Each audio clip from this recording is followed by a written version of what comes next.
not? No. The wee thing. Yeah. Just glad to see you, Gooch, you know. That's good. Morning, guys. Just to let you know, traffic's backed up by McDade's garage, top of Lurgy Oh, Brack. it's 9 till noon show now, is it? Yeah, right, we're okay. into positive news this morning. I'll start doing the secret sound. So, No, you're doing traffic updates now, I could. Are you? I got. eat into my show. Oh, right, My to get God. eat into. Oh, stop. Couldn't be at that. God, you're very precious, aren't you? I could look after the peeps, keep them Well, moving. what did they say though? Where was It's the traffic backed movement? up. Well, this was like at 9 minutes away from 9 o'clock, so hopefully now it's moving a little bit, but it's backed up the Lurgy Brack up to McDade's.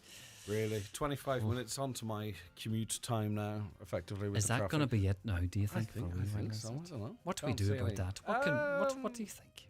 What's what the people on the street say?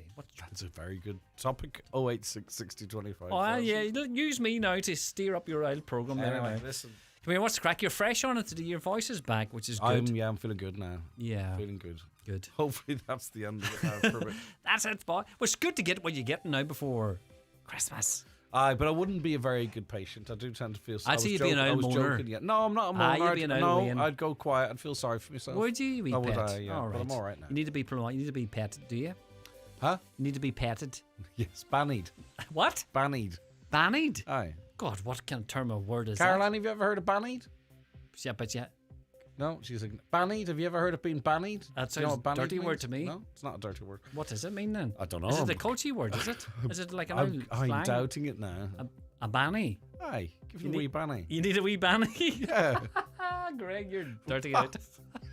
Get away. Good luck to you. Good luck. All right, it is the 9 till noon show here in Highland Radio on this Tuesday morning across the Northwest and across the world. Let's get a news update and say good morning to Donna Marie Doherty. Thanks, Greg. Good morning. Ireland's 10th president will be inaugurated today. Catherine Conley will be officially declared president in a ceremony that will take place in Dublin Castle this afternoon. Political correspondent Sean Defoe says it will be a relatively low-key affair. You will have various ministers there. There'll be former Taoiseach, former presidents. I think it's the first time that 3 former presidents will be at one of these inauguration ceremonies, in Mary Robinson, Mary McAleese, and of course Michael D. Higgins. And then very much sort of an insular affair, kind of low key when you compare it with other, if you compare it to say the Royals in the UK or anywhere else. The Drumnahall wind farm will consist of 12 turbines and will be located 13 kilometres outside of Letterkenny. Pre-construction works are already underway, with full construction due to begin in the coming weeks. The 58 MW development represents a €120 million investment from SSE and Future Energy Ireland and will include a substation and access roads. The site is close to the Lenalea wind farm, which began operating in late 2023. Donegal needs to see the A5 works complete as soon as possible. That's according to the chair of the A5 committee, who met with members of the Enough is Enough campaign group yesterday. Works are facing further delays on legal grounds, which are to be heard before the courts again very shortly. Councillor Paul Canning says the road in Donegal is the main link to Dublin and it can't be left in its current state. The situation is that all of the rest of the country has motorways, but everywhere there is a motorway in the rest of the country, they also have a rail link. We don't have a railway link as well. So we have those large vehicles on the road because they've no other way of getting freight to Donegal and back to Dublin, So we have a double reason to get that A5 working. The Letterkenny Chamber of Commerce has expressed concerns in relation to the level of ongoing active travel projects in Letterkenny and the impact they may have on businesses coming into the festive season. In a statement, they say they've brought forward said frustrations to the relevant authorities and stakeholders.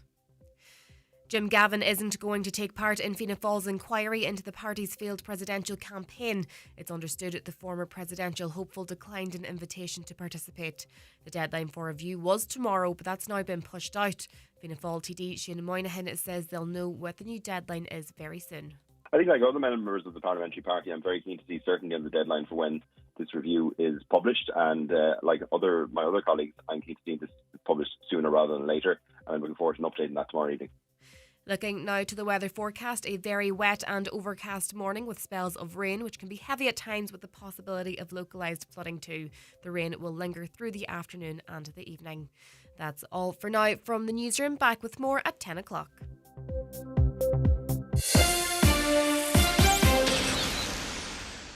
The Black Friday buzz is on. Hoping to pick up a new TV, laptop or some nice jewellery for a steal? All things burglars would love to get their hands on too. Make sure to protect your home and everything in it with a Phone Watch alarm. We respond within 15 seconds, calling the homeowners, neighbours and then the guards. Get the alarm burglars fear for just €29 this whole Black Friday month. Don't be alarmed. Be phone watched. Offer ends November 30th. Monitoring fees and terms apply. See phonewatch.ie. And now, it's time for the talk of the Northwest. The 9 to Noon Show with Greg Hughes on Highland Radio.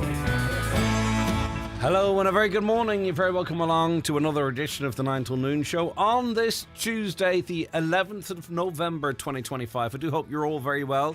And it's great to have you on board for another show. And we've got the usual brilliant mix for you. I hope you agree. Of news, the analysis, the stories behind the news. We've got great conversation as well too with people from across the Northwest and beyond. And your calls and comments. And coming up after 10, Community Garda information. So it's a packed 3 hours. It'll fly. Don't forget, you don't just have to listen. You can watch the show as well if that suits you in your life.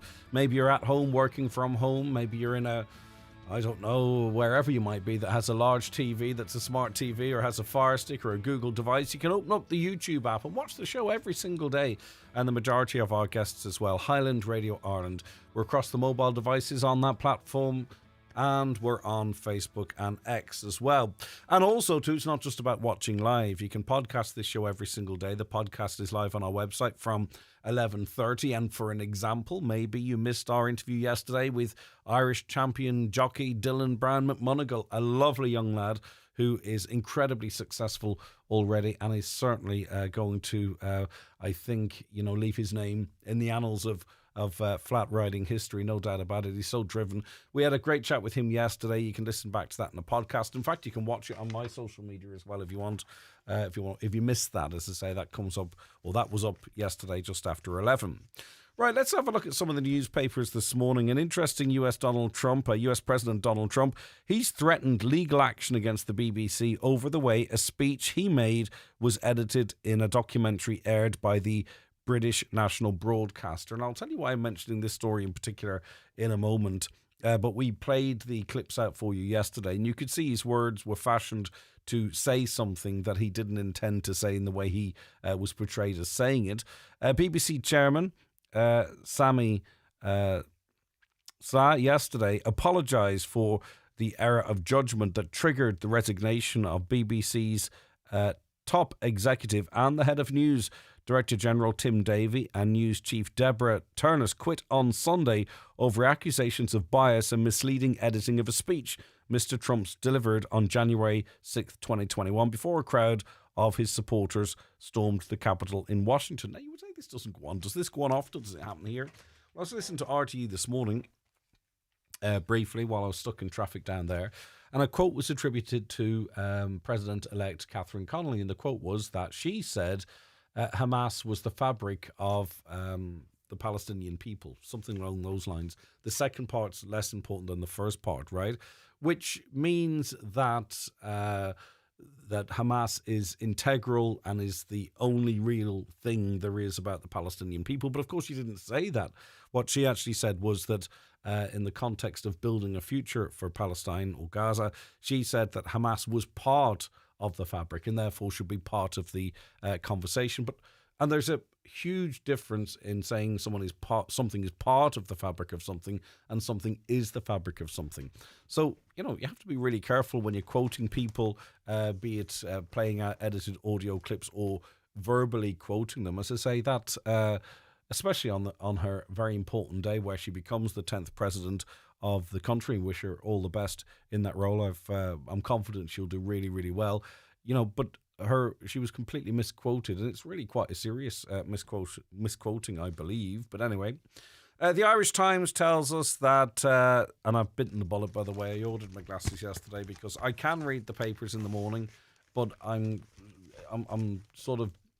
It's harder than it needs to be, so I'm just going to get glasses for it. Whether I wear them or not, we'll see. But anyway, some district courts continue to allow motorists to avoid convictions for penalty point offences by making charitable donations, despite a 2004 High Court ruling holding that such an approach is inappropriate. New court service figures show 480 penalty point road traffic offences were struck out between January 2022 and September 2025, with 459 motorists benefiting. 11 years ago, so it was 2014, I beg your pardon, the High Court ruled that statutory provision making penalty points mandatory superseded the District Court common law jurisdiction to allow per box donations in lieu of convictions. Okay, so we'll have a dig through, see if there's any local figures in relation to that.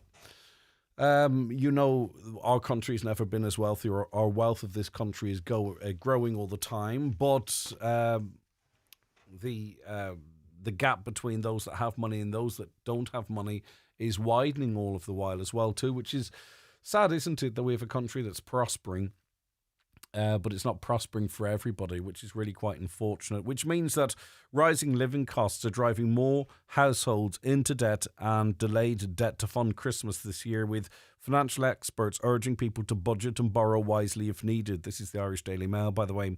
Last year, 1 in 5 consumers borrowed money to cover festive costs, according to the Competition and Consumer Protection Commission. The average amount borrowed by a Christmas spender was €631. Now, there are those as well too that probably do this not necessarily because they genuinely have to, but it's part of it, right? So you get a loan and you pay it off over the course of the year. It'd be relatively low repayments, and then do it again next year. So I would say there are those that do this because it suits them, but there are those then that borrow because they simply don't have the money.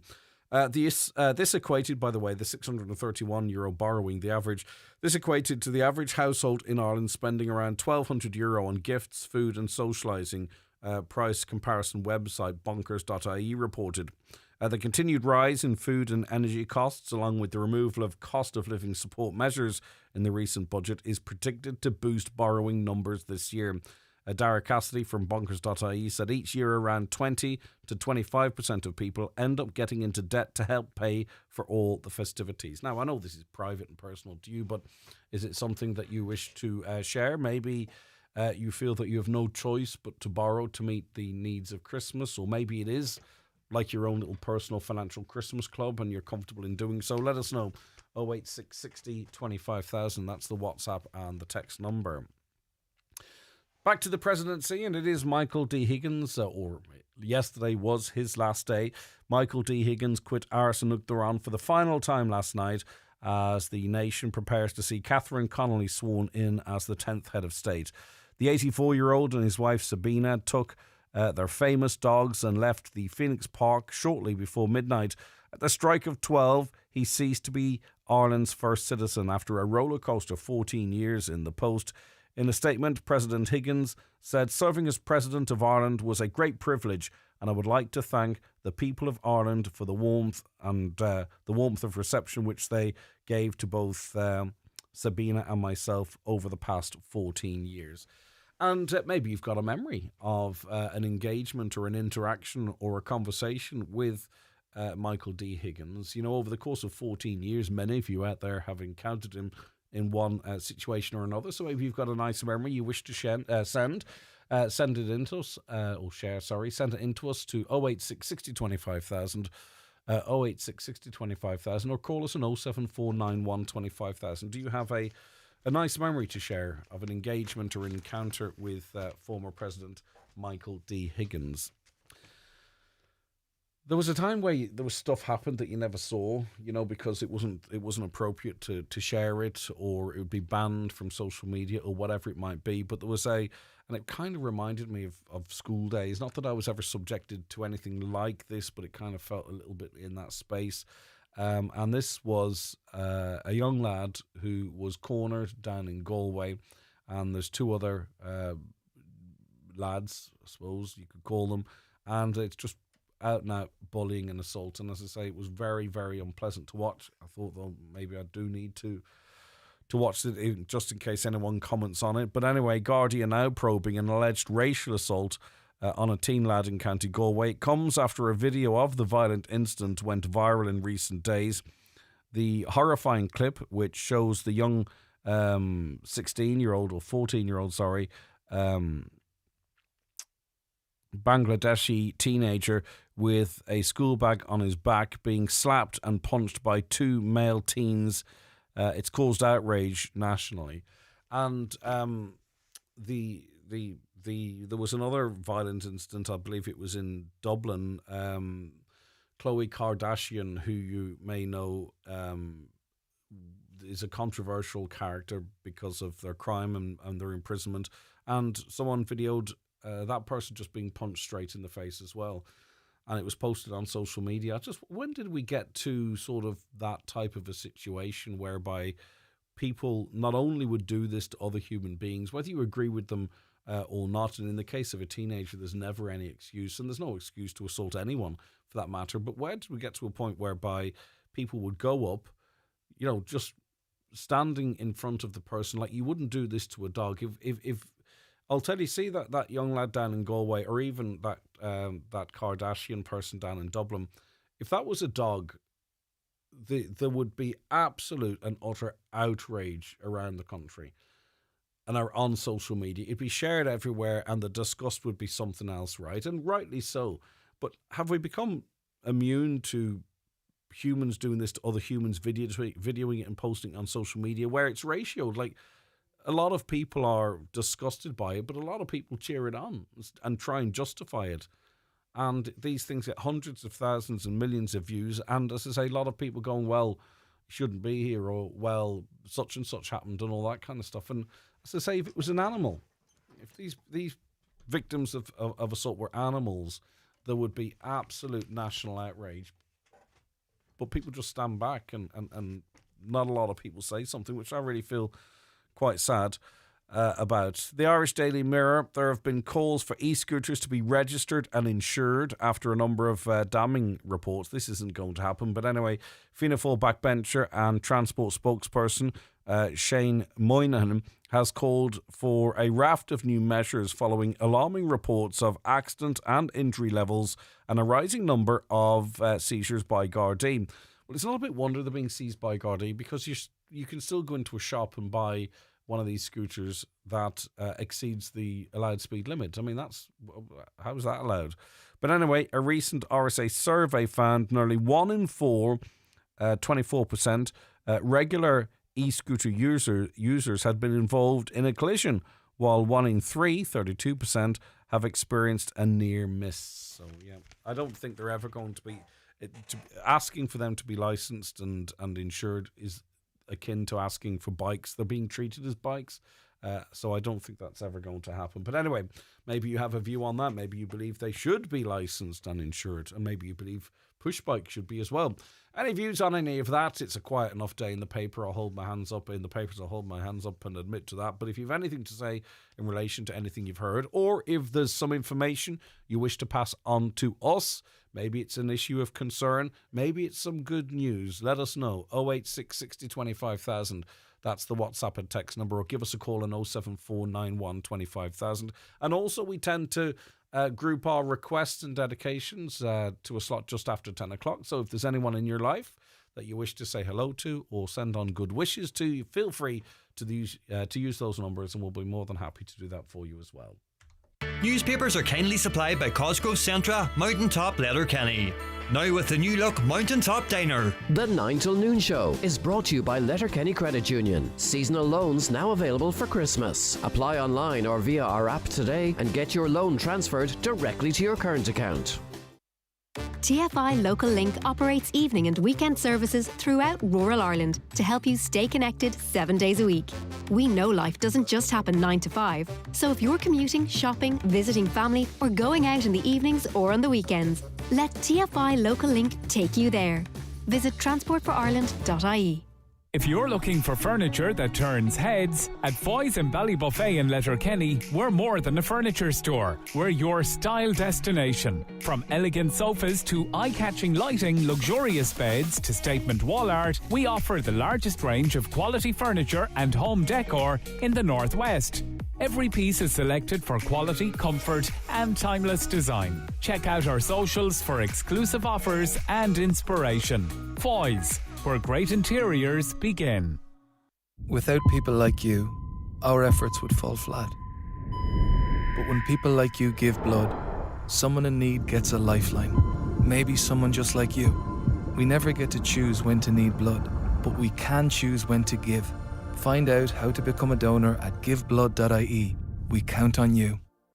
Looking for a nearly new 2025 model without the new car price? At iMotors, our demo and nearly new cars have little to no mileage, and you'll save thousands versus the new price. Fantastic cars, fantastic savings. Visit imotors.ie or drop by today and drive away a deal you'll love. iMotors, fearless generation. When it comes to your retirement, our experts at Fairstone Letterkenny can help you make the most of your pension, secure your future, and plan for a comfortable retirement. Don't make any decisions until you've spoken to a qualified financial planner. Visit fairstone.ie or call our Letterkenny office today on 074 91 24002 and take the first step towards securing your financial future. John F. Lowy and Associates Limited, trading as Fairstone, is regulated by the Central Bank of Ireland. Highland Radio Time Checks brought to you by EirGrid, the operator and developer of Ireland's electricity grid. EirGrid, powering up communities, powering up Ireland. The time is... Time now just turned 20 minutes past 9. We're joined on the programme now by Sinn Féin Deputy Padraig McLaughlin. Thank you so much for your time. Good morning to you. Good morning, Greg. Right, now, obviously, people are aware of the devastating extent of defective concrete blocks, in private homes, in council-owned homes, farm buildings, community centres. We haven't talked as much on this programme about the next area that's impacted, and that's Donegal schools. And I think people might be surprised to learn the actual figure, if they didn't know it already, of schools impacted by defective blocks. Yeah, Greg, there's 16 schools that we know of. That's according to the Department of Education. And in a parliamentary question response that myself and Deputy Pierce Doherty received in recent days, they talk about this being a new issue and then say that they learned about it in 2021. So 4 years isn't new. And there's been a number of schools that I am aware of, but I never knew the total until this was confirmed by the department. And there's been a sort of indifference to it, but what's emerged in recent times is they're now going to do a comprehensive study, the Department of Education, of all of the schools, and they need to come up with a plan as to how they address this. I mean, obviously you can't leave it that buildings are unsafe. For example, myself and Deputy Doherty visited Drumfad's National School in the Fada Peninsula there last week, and that school is partially boarded off. It's a small rural school. They cannot have that. It's not sustainable for any length of time. Small school, half of it boarded off, with no clear pathway to having a resolution. So, yeah, this is another challenge in this whole arena, and the government need to grapple with it.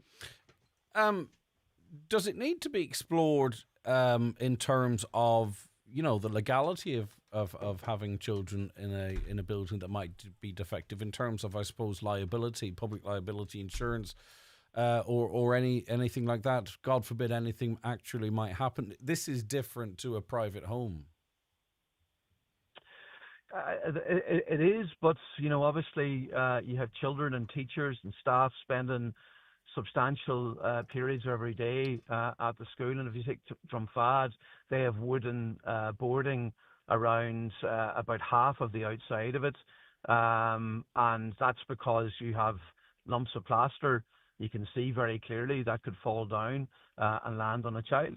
And there are other schools, particularly what you see as extensions that were built onto existing schools that now, are going to need to be taken down, frankly. So, my frustration is that, in the normal run of things, you have maintenance issues with schools. They put in for summer work schemes, emergency schemes, but this is very different. This is where, it's obviously unprecedented in the history of the state, where you're going to have to probably demolish part, if not all, of 16 schools across and that's what we're aware of.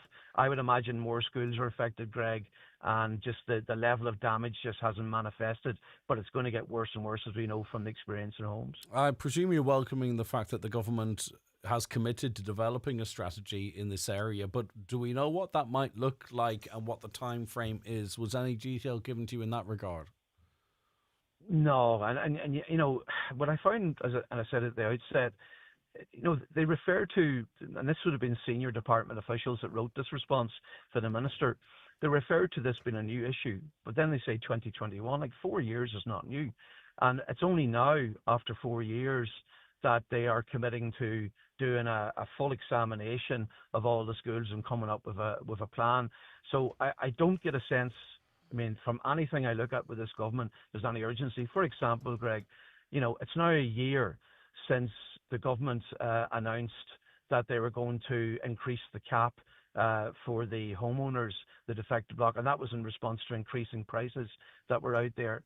And it's taken them a whole year to ensure that cap applies to people who are already going through the scheme prior to October of last year. You know, a whole year. I mean, I'm not an expert legislator. I could have drafted this in a couple of hours. Did I not read correctly that the building costs in Donegal have increased another 9% in the last year? So the delay in introducing... sorry, go ahead, yeah. Yeah, no, Greg, you're absolutely right. They have increased, and what I'm hearing from homeowners all the time is that the gap between the amount of money available to them in the scheme and what they're being asked to pay by builders is just growing all the time. I mean, I have in the Dáil told a story of a homeowner I met on their site here, and this homeowner had a mortgage left of 6 years, and they would have been paying €900 a month, so 6 years, €900 a month. The gap leaves them about €200,000 short. They now will be left with a 21-year mortgage at €1,800 a month. Like, that's just devastating. And of course they'll be in their 70s by the time they're out of this. So that's what the government call 100% redress. The gap is growing, and as you say, it's growing all the time, and it's 9% in the last year. Do you know, Greg, that it's a year and a half now since the SCSI, Society of Chartered Surveyors Ireland, carried out that most recent report for government on defective blocks and what it costs to rebuild houses? A year and a half, and the government are refusing to do another one because they know what's going to happen. Should that not be a rolling review? In other words, the SCSI are commissioned to deliver that information, you know, timingly, because there will come a point actually when the costs might start retracting. You know, we probably all of a sudden we'll see this happening every 6 weeks. But I'm being facetious there. But would it not be better to have a system in place where the SCSI are to deliver that information on the 5th of January every year, for an example? That would be the logical thing to do, I'd have thought.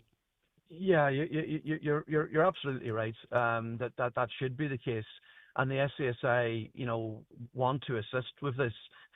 They're the experts all across the state in terms of obviously what it costs in terms of labour and materials to build homes.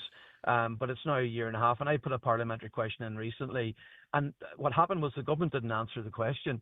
I then went to the Ceann Comhairle and said, my question hasn't been answered. I know they did a report a year and a half ago. I'm asking, will they do one now in 2025? And eventually they very reluctantly answered it and said no. They have no plans to ask for an updated report. So they're allowing families to be more and more in debt, more and more of a gap. Now, Greg, there are a small number of families that this scheme works for, right? But that is a minority. The majority of homeowners are either going to be left with a huge gap or just can't yeah, but there's also a lot of homeowners that are being forced to rebuild a house to a size that they don't want to build it to as well. That's right. I mean, That's know, right. that family you talked of with a 200,000 gap, maybe if they're of that age, their kids are 23 and 22, and maybe they could have, you know, cut a room or two off, or maybe they could have built a smaller house, the house of their dreams, so that heading into retirement it'd be easier to heat, or what have you. You know, to get on this scheme, if I'm correct, unless something changed, they're forced to build the same house again. And would you believe, see that family I'm talking about, they actually built a smaller house. Okay. So that was the gap, building a smaller house. And you see the prices are crazy.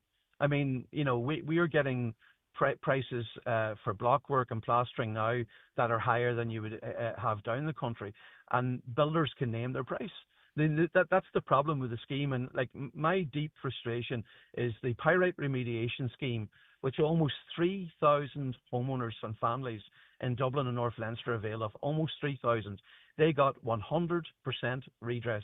The scheme was administered by the housing agency. They didn't have to go out to contractors. They weren't left at the mercy of the market. That's what was available for people on the East Coast. Yeah. What we have in the West Coast is they call it 100% redress, but it isn't, and you're left at the mercy of the market, and the market is now going through the roof. A caller's reiterated the question, how do these schools have adequate insurance for the building, but also for the children and staff within these schools?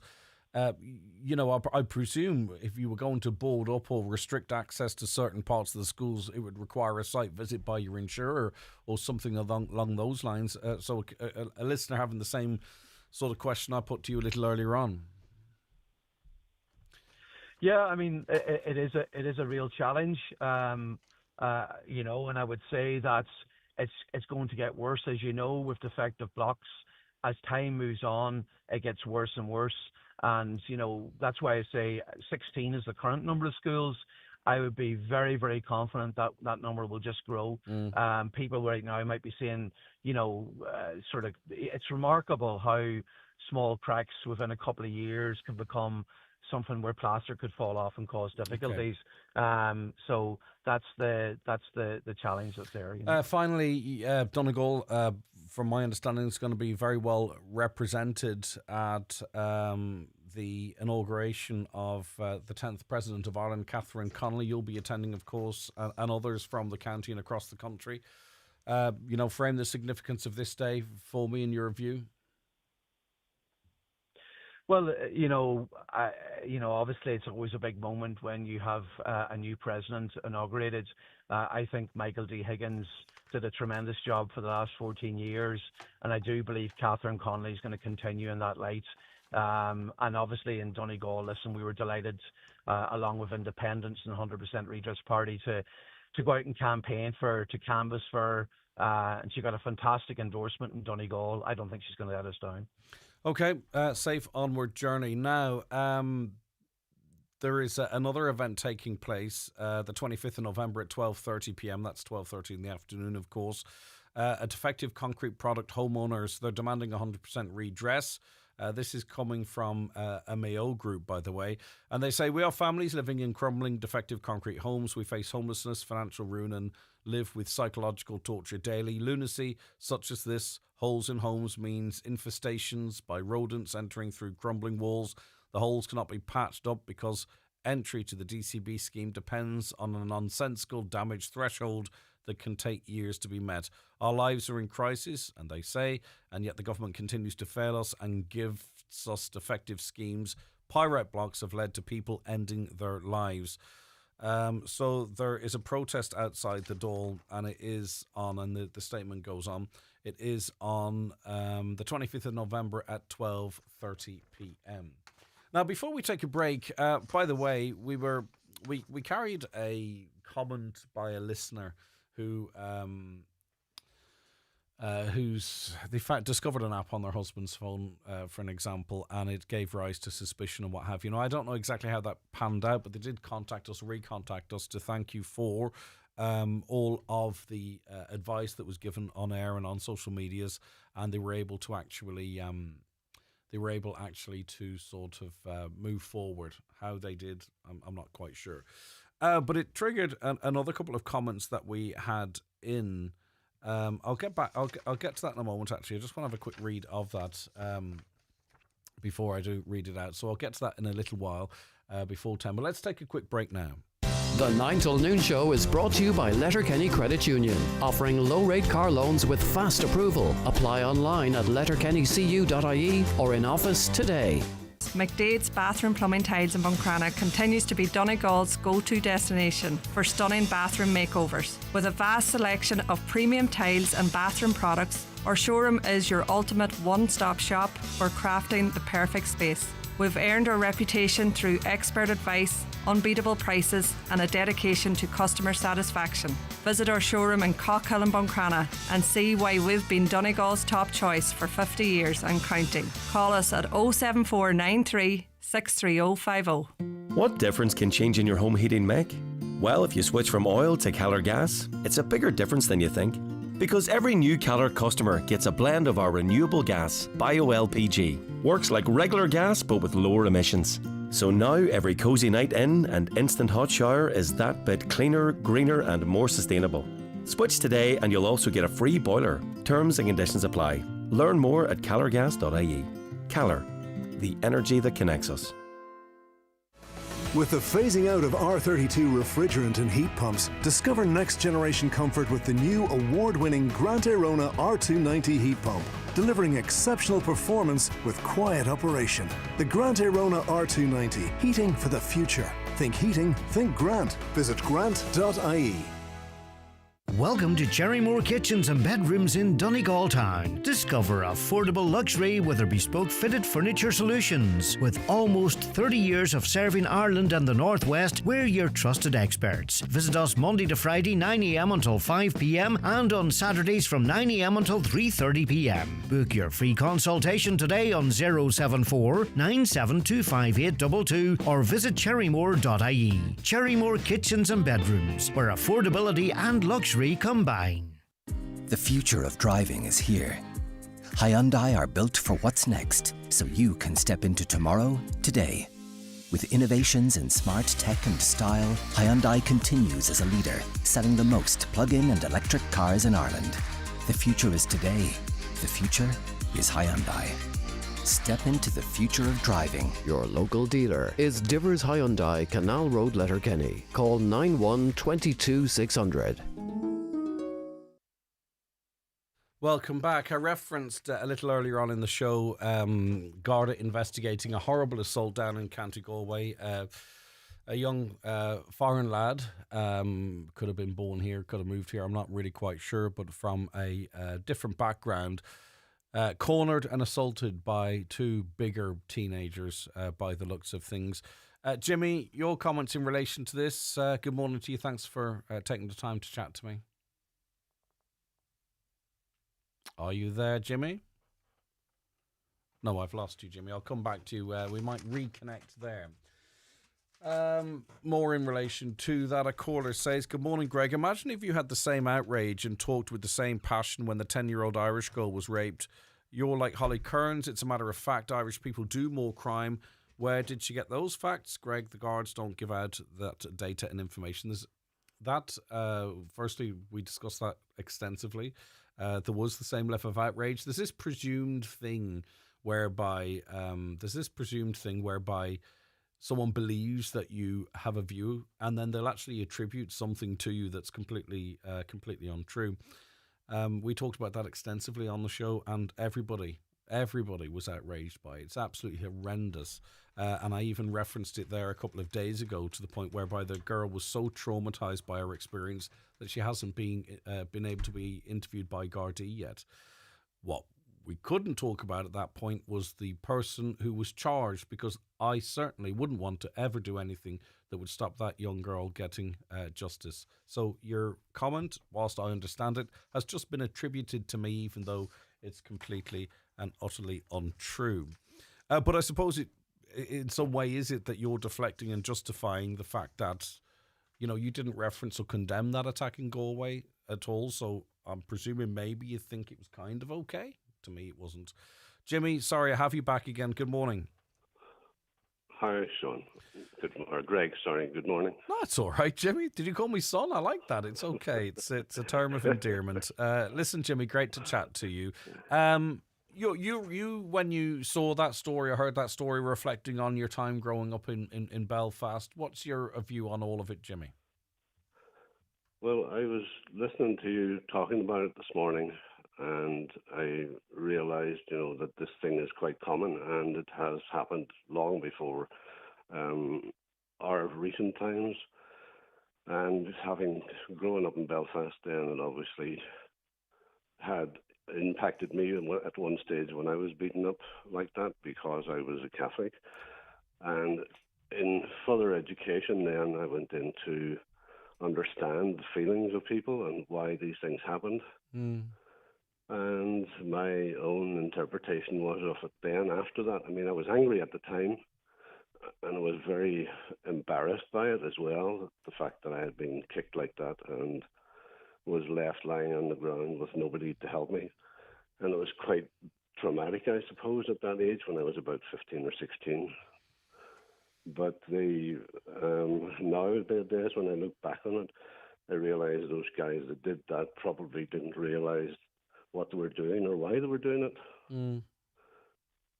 And they didn't see me as a person, I suppose, at that stage. They saw me as a whatever they thought would be a Catholic who needed to be given a good hiding type of thing, you know. So you were completely, in their eyes, they dehumanized you, really? Yes, yeah.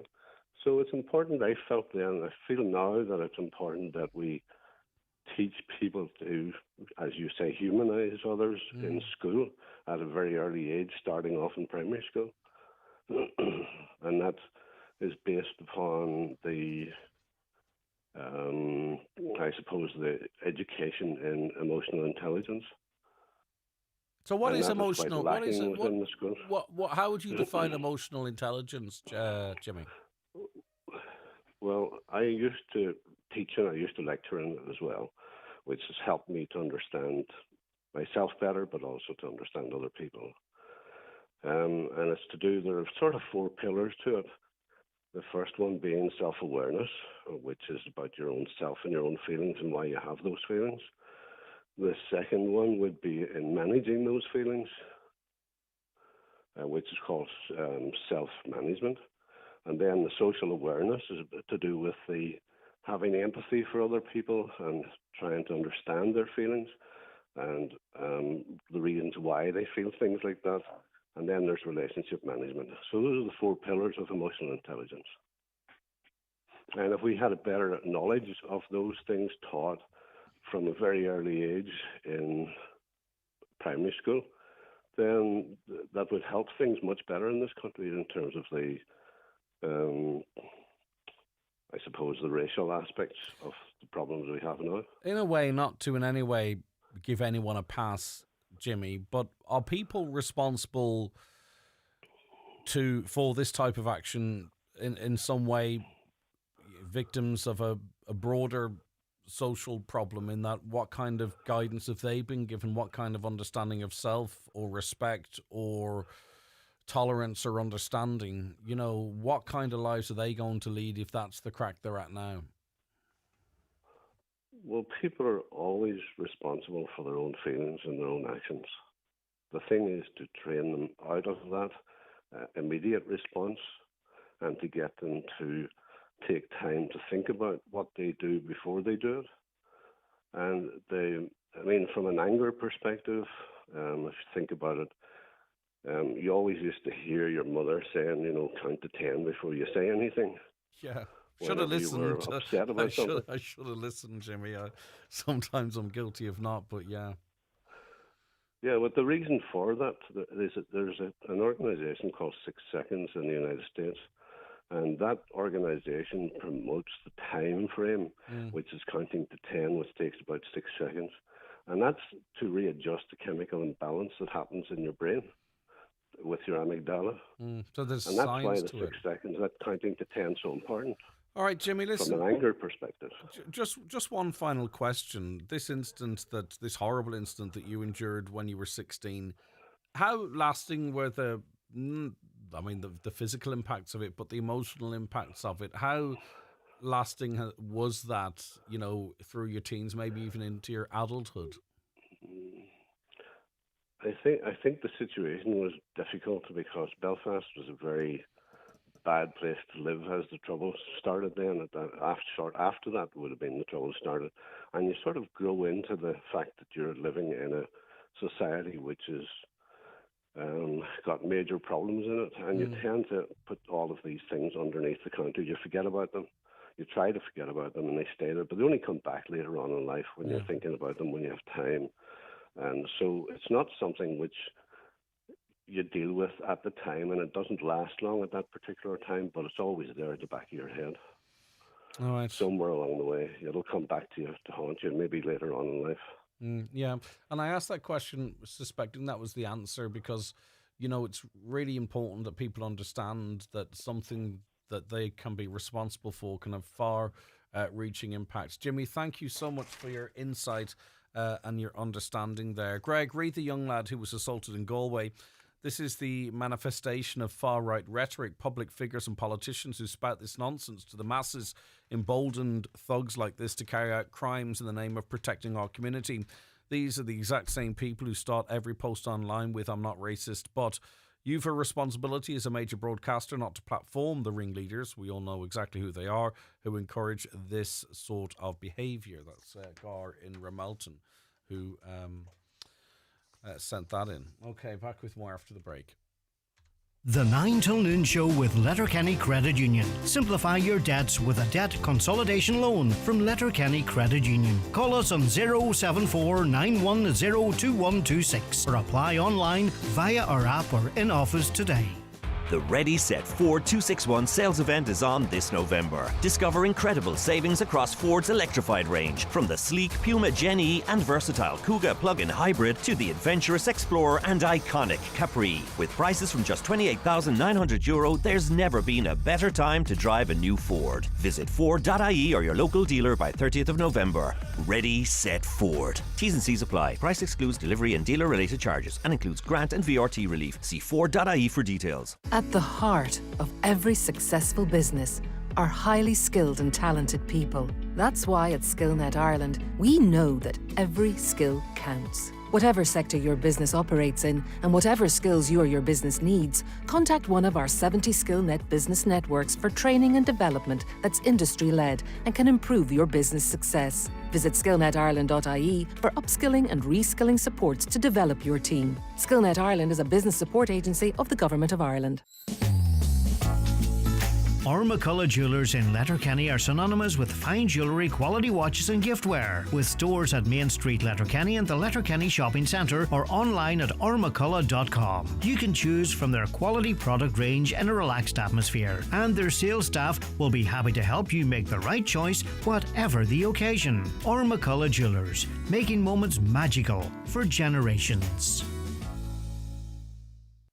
B&Q's Black Friday Big Brand Sale is now on, with brilliant low prices on selected kitchen and bathroom sinks, taps, appliances and accessories. Plus, there's 10% off kitchen, bathroom and bedroom installations. Shop in-store or online. You can do it when you B&Q it. Ends 1st of December. 10% off. Applies to installation costs only. Exclusions apply. See DIY.ie for details. Highland Radio weather updates with McElhenney's. Discover Christmas gift ideas for everyone on your list, from trending beauty to memorable Secret Santa gifts. Visit us in Ballybuffet to explore our extensive range of gifts or shop online at mcelhenneys.com today. So a very wet and overcast morning. Spells of rain, heavy at times, with a possibility of localised flooding too. The rain will linger through the afternoon and evening with southerly breezes and highest temperatures of 11 to 13 degrees. Now, lots of you messaging in relation to traffic and observations of traffic difficulties with ambulances getting through roadworks and stuff like that.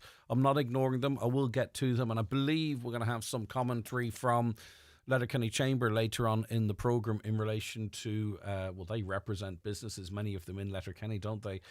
To get their views on the active travel works, which are ongoing in parts of the town and due to get underway in others. We're joined on the programme now by MEP Cynthia Ní Mhearchaú. Good morning to you, Cynthia. Thank you for joining us again.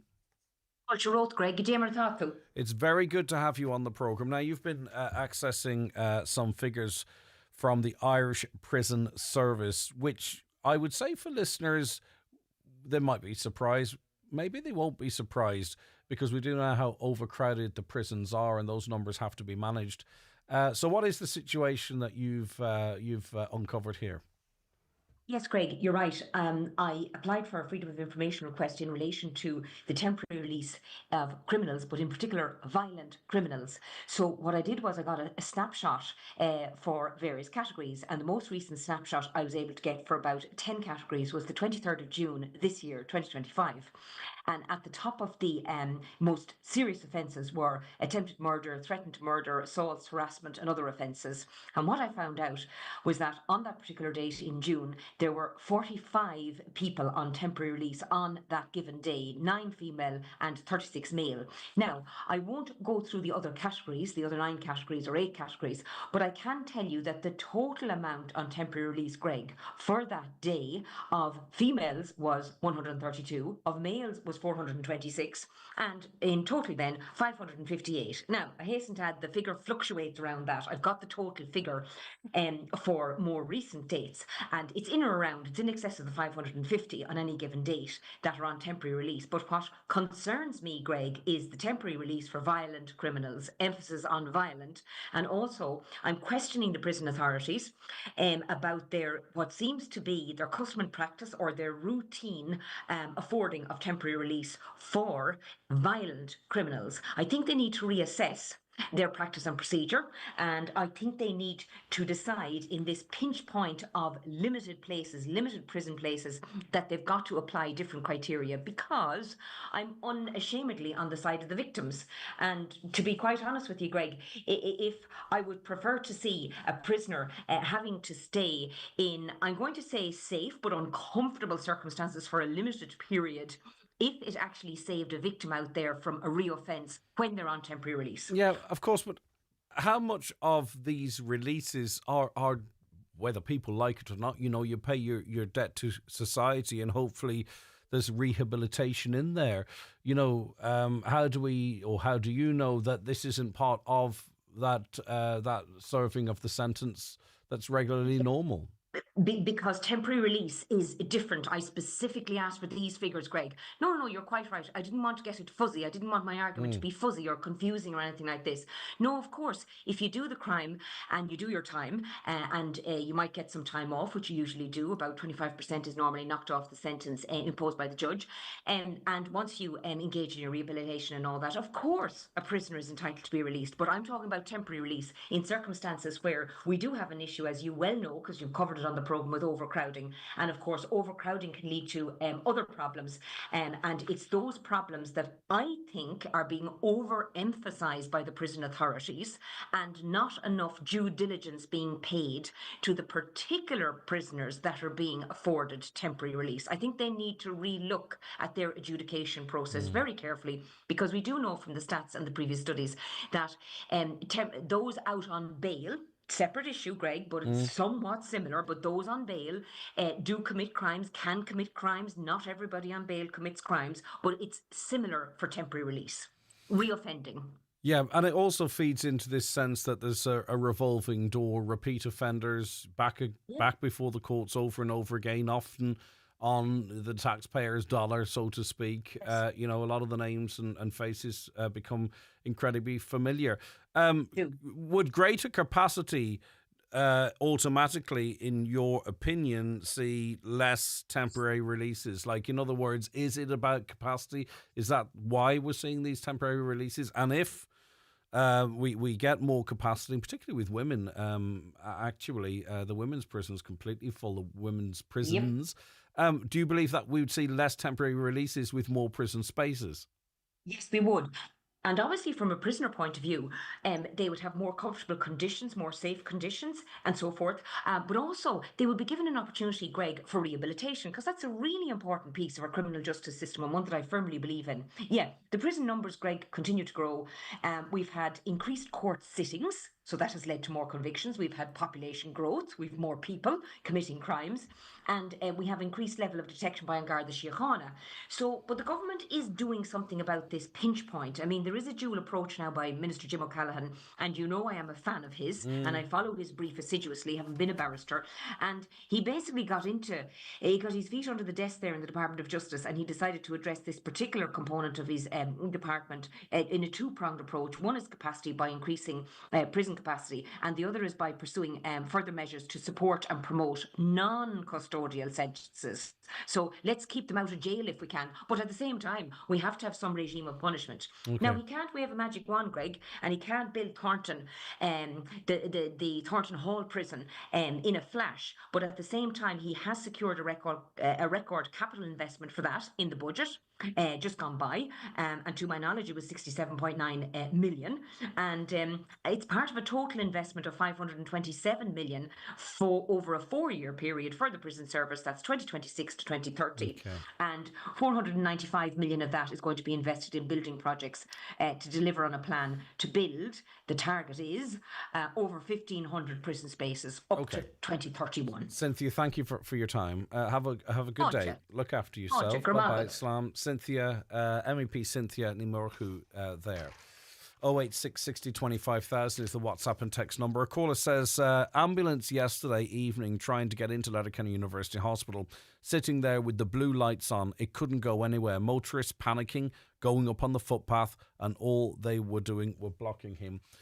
That's a horrible situation for the ambulance service staff, but also whomever is in the back of that ambulance, but also it's a lesser inconvenience, but it's very stressful. If you're that motorist trying to get out of the way, it can be very, very stressful. There's just no doubt about that. Morning, guys. Just to let everyone know, traffic backed up almost to McDade's garage, Topolurgy Brack. That was a little earlier on today. I'm not sure if that's eased. It was also back down, well down towards Illistrin as well.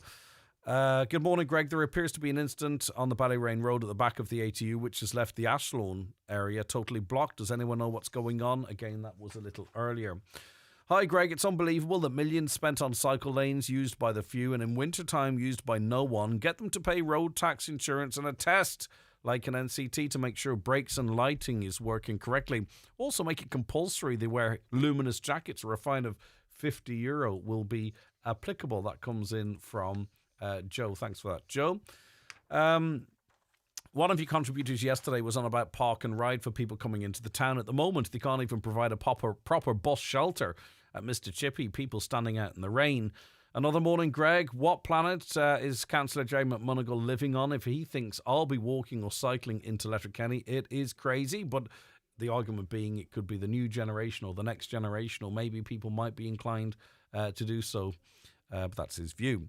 My guess is that most people who are voting for that councillor who's in favour of the traffic case in Letterkenny don't have a job to go to. Well, listen, I probably shouldn't have read that, right? I don't want to be screening messages, but that's just hurtful. People vote for many different reasons. Another, we learn as we go along, shocking stuff. We are paying taxes for this. It is funny. Not funny, haha, but funny, strange. But yeah. Councillor Jay McMonagle is delusional. Great idea. I'll cycle to work when the weather is nice, but at 5:30 p.m. it's pouring the rain. He was disrespectful to you as well, Greg. No, he wasn't. It was fine. Don't worry about that. These councillors say they're working in the council for 20 and 25 years. The result of this work is a shocking indictment as to how little they have achieved. And I think that there does come a point whereby you, as a person, might think you're seeing a bigger picture here and where things might be going and how we need to get there. And maybe the cart is ahead of the horse, but at least there's a cart there and all that kind of stuff. But there comes a point whereby you have to listen to the business community and you have to listen to residents and say, right, is this the right thing now? There's no shame. There's no shame, maybe in reviewing a decision and saying, right, is this the right thing right now? Even the emergency services, take everybody out of it except the emergency services. Is this the right thing now? And what are the consequences? Every action has a reaction. What are the consequences to a business going bust, to someone just not getting into the hospital on time? You know, and sometimes maybe if you have to review a decision when you factor all that in, there's no shame in that either. That's not going to happen, but as I say, there'd be no shame in that either. The 9 till noon show is brought to you by Letterkenny Credit Union. Digital loans now available. Apply online or via our app today and get your loan transferred directly to your current account. Your vaccines give your immune system the top up it needs to help protect you from serious illness. A flu vaccine is recommended if you're 60 or over, a healthcare worker, pregnant, or have a long-term health condition. A COVID-19 vaccine is also recommended if you're 60 or over or have a long-term health condition. Add a vaccine to your to-do list and help protect you and your family in the months ahead. Talk to a participating GP or pharmacist or visit hsc.ie for more. From the HSC. And your steak, medium rare. Thanks. And your peppercorn sauce, mashed cream spinach. Cheers. Onion rings, broccoli, asparagus, sticky toffee pudding for dessert, followed by cheese. I just ordered the steak. Is this... All included, sir, with our compliments.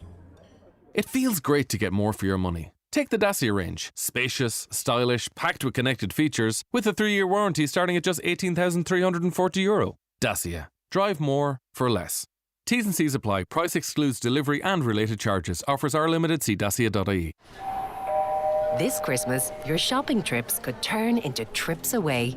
Now, every €2.50 in Tesco Clubcard vouchers can be turned into 600 Avios to spend with Aer Lingus. Your fast track from the shopping aisle to the sunny aisles. Turn your shopping trips into more with Tesco Clubcard and Aer Lingus. Tesco. Every little helps. Clubcard required. T's and C's apply. Book via the Tesco app. Callan Tansey Solicitors LLP are holding a personal injuries and medical negligence clinic in the Clanry Hotel, Letterkenny on Wednesday 12th of November from 11am to 3pm. To arrange an appointment, call Callan Tansey Solicitors on 07191 62032. In contentious business, a solicitor may not calculate fees or charges as a percentage or proportion of any award or settlement. McGowan Hearing, one of the longest established audiologists in the Northwest, now have weekly clinics in Letterkenny, Buncrana and Carndonagh. Book your free hearing aid consultation at one of these clinics or with audiologist Darren McGowan in your own home. Call 07191 00208 or visit mcgowanhearing.com. Live, on air, online and on the Highland Radio app. This is Highland Radio News.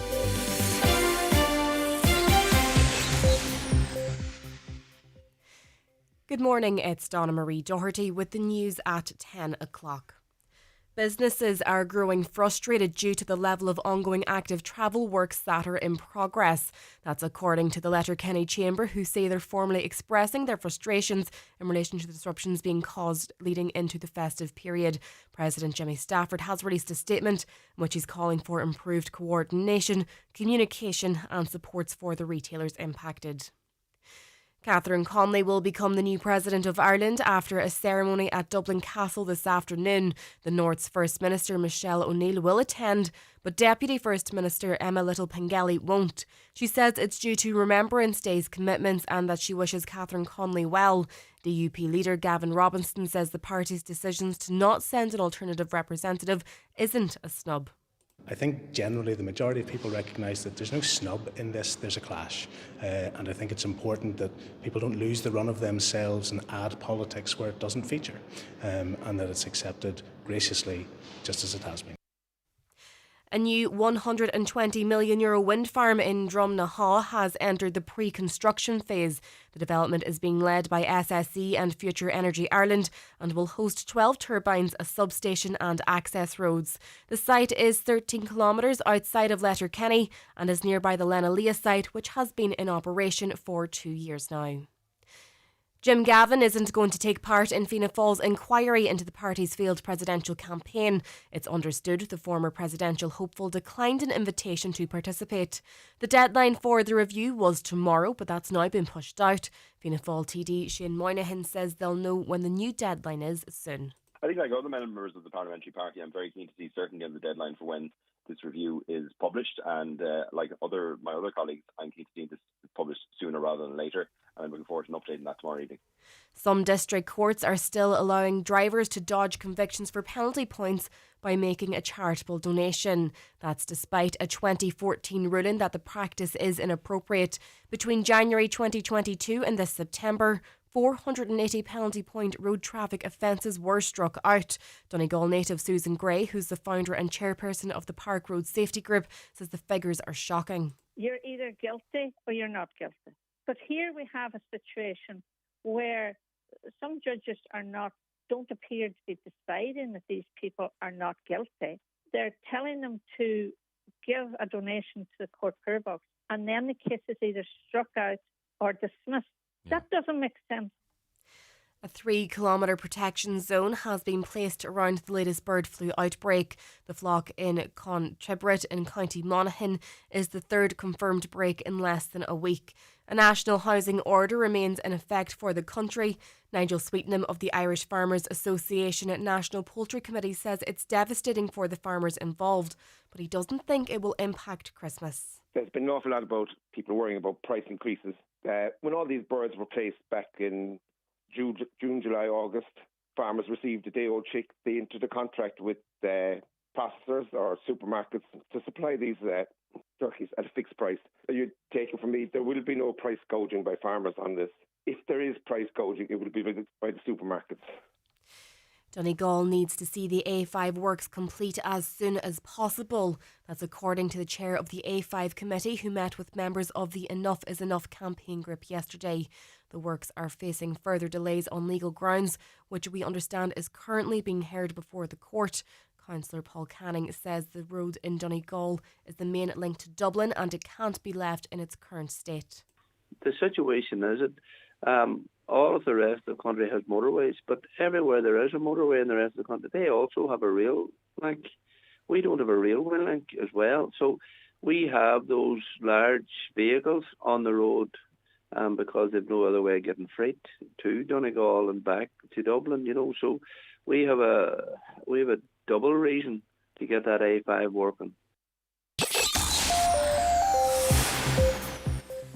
Looking now to the weather forecast, a very wet and overcast morning with spells of rain, which can be heavy at times with the possibility of localised flooding. The rain will linger through the afternoon and the evening. That's all for now from the newsroom. We'll be back again with headlines at 11 o'clock.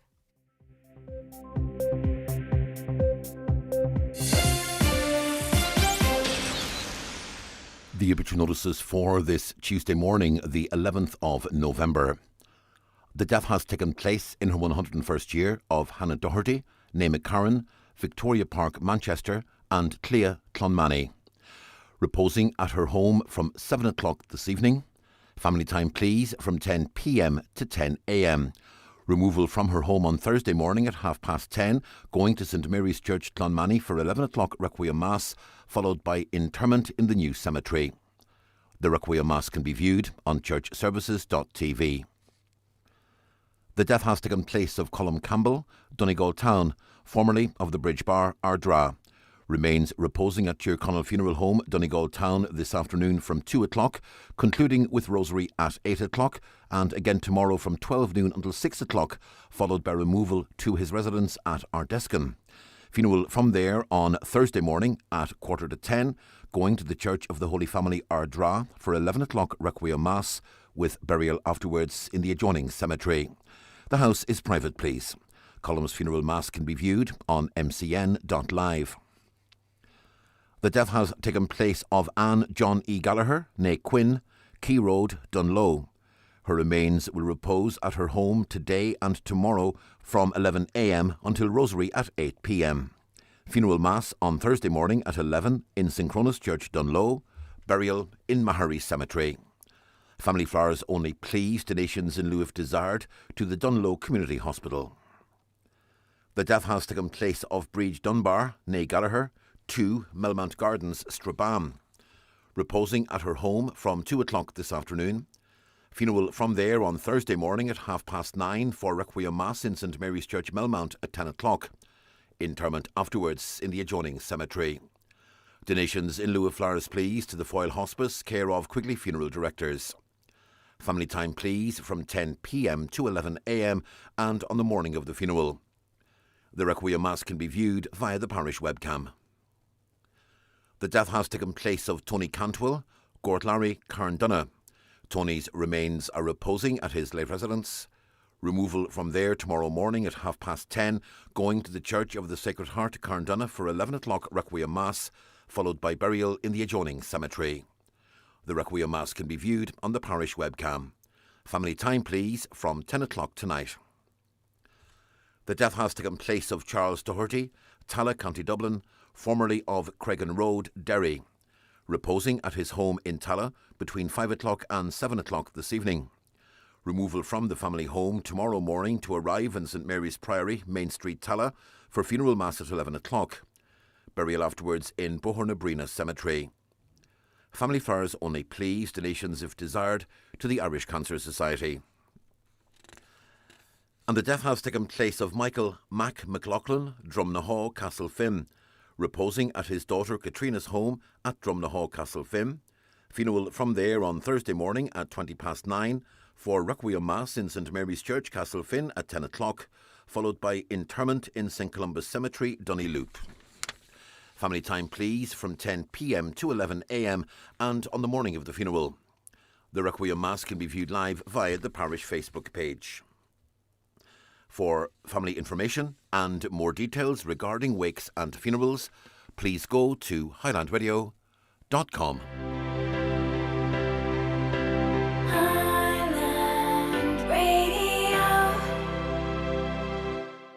Are you finalising your festive favours? Contemplating your Chriskindle contribution? The National Lottery have you sorted with some instant excitement for this gifting season. It's the Christmas Scratch Card range. There's Festive Riches, Christmas Countdown and Merry Money, otherwise known as the Christmas Trilogy. With over €7 million in prizes to be won instantly, this year's perfect gift might just be a Christmas Scratch Card. The National Lottery. It could be you. Gift responsibly. Okay, Garda Gráinne Doherty is going to be joining us in about 10 minutes with the latest appeals and information from An Garda Síochána, so stay tuned for that. Back to the roads. Am I missing something? Wasn't there congestion problems for years now in Letterkenny, or is it just now since work started on cycle lanes? Cycle lanes didn't get us to this mess we're in now, but they will help us towards getting us out. If you stop all the works today, you'll be stuck in traffic tomorrow morning. I'm not speaking personally here, but I'm sort of sampling what people's views are. The work seems to have aggravated the problem significantly, whereby people's commute times has increased really quite significantly, and there's a bit of there's an unpredictable nature to how long you might be sitting in traffic now. So you're quite right, yes. But what people are saying is can we first take measures to ease the congestion and then build the cycle lanes? So it's just people are asking for what you're asking, but just asking for it in a different order. A caller says, I go out the 4 lanes every day to get to work. I've never seen anyone use the 4-lane cycle lane. Has a survey been done to check how many people actually use the cycle lanes? Well, anecdotally, I think you've answered that question yourself. No councillor can excuse starting roadworks before Christmas. Everything is to suit the construction team and not the citizens. Who's going to cycle around Letterkenny in the constant rain? There's no dropped pavements for people in wheelchairs in Letterkenny. How about fixing that first? Another, how can an active travel plan include the narrowing of existing roads? Everyone with a brain knows that the provision of countless cycle lanes isn't going to make a jot or an iota of difference to Letterkenny traffic chaos. The narrowing the roads is to slow traffic down. It is a tactic that's employed. It's not an accident. It's part of the plan. Just after travelling from Ramelton Road to Old Duns, didn't see one cyclist in town. Another, the removal of right turn lanes now being implemented up past the hospital and also being proposed, or the proposed redevelopment of the circular road is ludicrous and is already causing serious obstruction of traffic movement. But apparently, they're now saying maybe those right turning lanes will be retained or included. And I put it to Councillor Brogan yesterday. How do you do that, right? What gives? Does the road narrow further? Do you not put in the cycle lanes and the footpaths that you'd planned? It really is quite bizarre to get through the planning stage, public consultation, to actually get on the ground and to be chipping away footpaths, and then to say, maybe we should retain right lanes. That's a front page story in my view, but anyway. So Councillor McMonagle believes the new cycle lanes will encourage Letterkenny locals to jump on our bikes. I can't wait to see, well, listen. Just because you believe that this will be a facility that others might use, it doesn't mean that you necessarily have to use it yourself. And I do understand that. But that means no man could ever make a decision for a woman, or no woman could ever make a decision for a man. You know, like, you don't have to be a cyclist to sort of see a vision of people getting around the place in a different way. I understand the point you're trying to make, but I just don't want to go down the personal route. Let's play the issue. If after you've travelled is so important, they've amended it to avoid a moving lane at Mount Errigal. So the very important active travel won't link up together between the Polestar and Ramelton Road. So not very important after all, just to fit it in wherever you can spend money. Greg just said we learn as we go, along his words, yet isn't certain on whether there'll be a holding lane for traffic turning into both St Connell's and Bernard McGlinchey Town Park, not to mention the housing estate or Little Angels or Donegal Hospice. Ludicrous. Another, are the people that are making the decisions about these roads doing so, A, sitting behind a desk, or B, going on to the site? That's all we hear. Roadworks, roadworks, roadworks. Another, I have a serious concern of the design team of the new cycle lanes, etc., being built in Letterkenny is to the detriment of emergency vehicles movement, which has become evident out past Port Bridge, and cycle lanes are so badly designed so they're not used. It might be worth, from the ambulance service, Caroline, getting an update just in relation to those works on the 4 lanes, dropping the curve to allow cars to go onto the footpath, which, again, this is another planning issue that we're retrospectively changing, which is really quite remarkable, but also to get an idea of what level of consultation or even plan there is in place to allow access to Letterkenny for the works that are ongoing just down here below us. On the issue of prisons, morning Greg, it's unbelievable to hear about overcrowding in the prisons, and yet they find a prison cell for Enoch Burke and raid his bank account. He didn't murder anyone. He refused to call a child they and refuses to give up his job. Thank you. I know a guy who went to prison for a very serious crime. He got 10 years, but he was out in 4. The prison sentencing is failing victims. Even with the best of behaviour and rehabilitation, 6 years off a sentence is too much. Prison sentences are now irrelevant. We have constant reoffenders because they fear nothing about jail. On that, back to the roads again, sorry. Morning, Greg. Traffic backed out past Arena 7 at 10 a.m. in the morning. Imagine what it would be like at 5 p.m. Genius decision to do the roadworks. Arena 7's not terribly far out, but I take your point. 12 minutes this morning from the entrance to the First Estate at Mountaintop to get onto the main road round, about 300 yards. That's 12 minutes before you can even get in the jam. A car had broken down at the bottom of Ashrown at the lights, by the way, just to answer that query from a listener earlier. Regarding bullying, it's been going on forever. It's just being highlighted now due to the connectivity of social media. Yes, and maybe that's the advantage in this awful situation, that we know it's going on or reminded it's going on and do what we can to try and tackle such behaviour. Are a lot of schools and public buildings not raising the DCB issue in case it opens a can of worms for their insurance and funding? Health and safety is an issue too. I'm not sure, actually. Maybe someone could tip us off in relation to that. Maybe, remember at the beginning of this when people in houses sort of kept their stum because they knew it would instantly devalue their houses? Is that the same but for different reasons in relation to schools and public buildings at the moment? I absolutely support full remediation for DCB families, but why can they not reuse more things like furniture and appliances? I understand windows, doors, etc. might not fit or need upgrading, but I think if you're worried about your budget, they are definitely things that should be reused. Small things maybe in the grand scheme, but not everything needs to be brand new. I'm not sure what the breakdown percentage of stuff being reused is. I know there are some defective concrete block Facebook pages where things are being sold, but they're not all from defective concrete blocked houses either. They kind of have become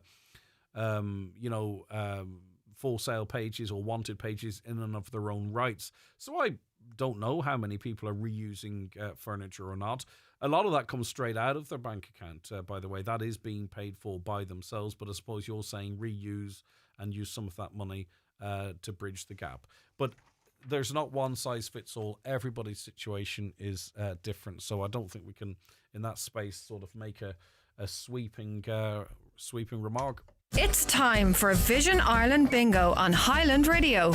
It's Tuesday the 11th of November. You're playing on the brown sheet for the daily prize of €1,400. The reference number is S7. It's game number 46. The numbers are 1, 16, 15, 40, 19, 6, 66, 53, 68, and finally 10.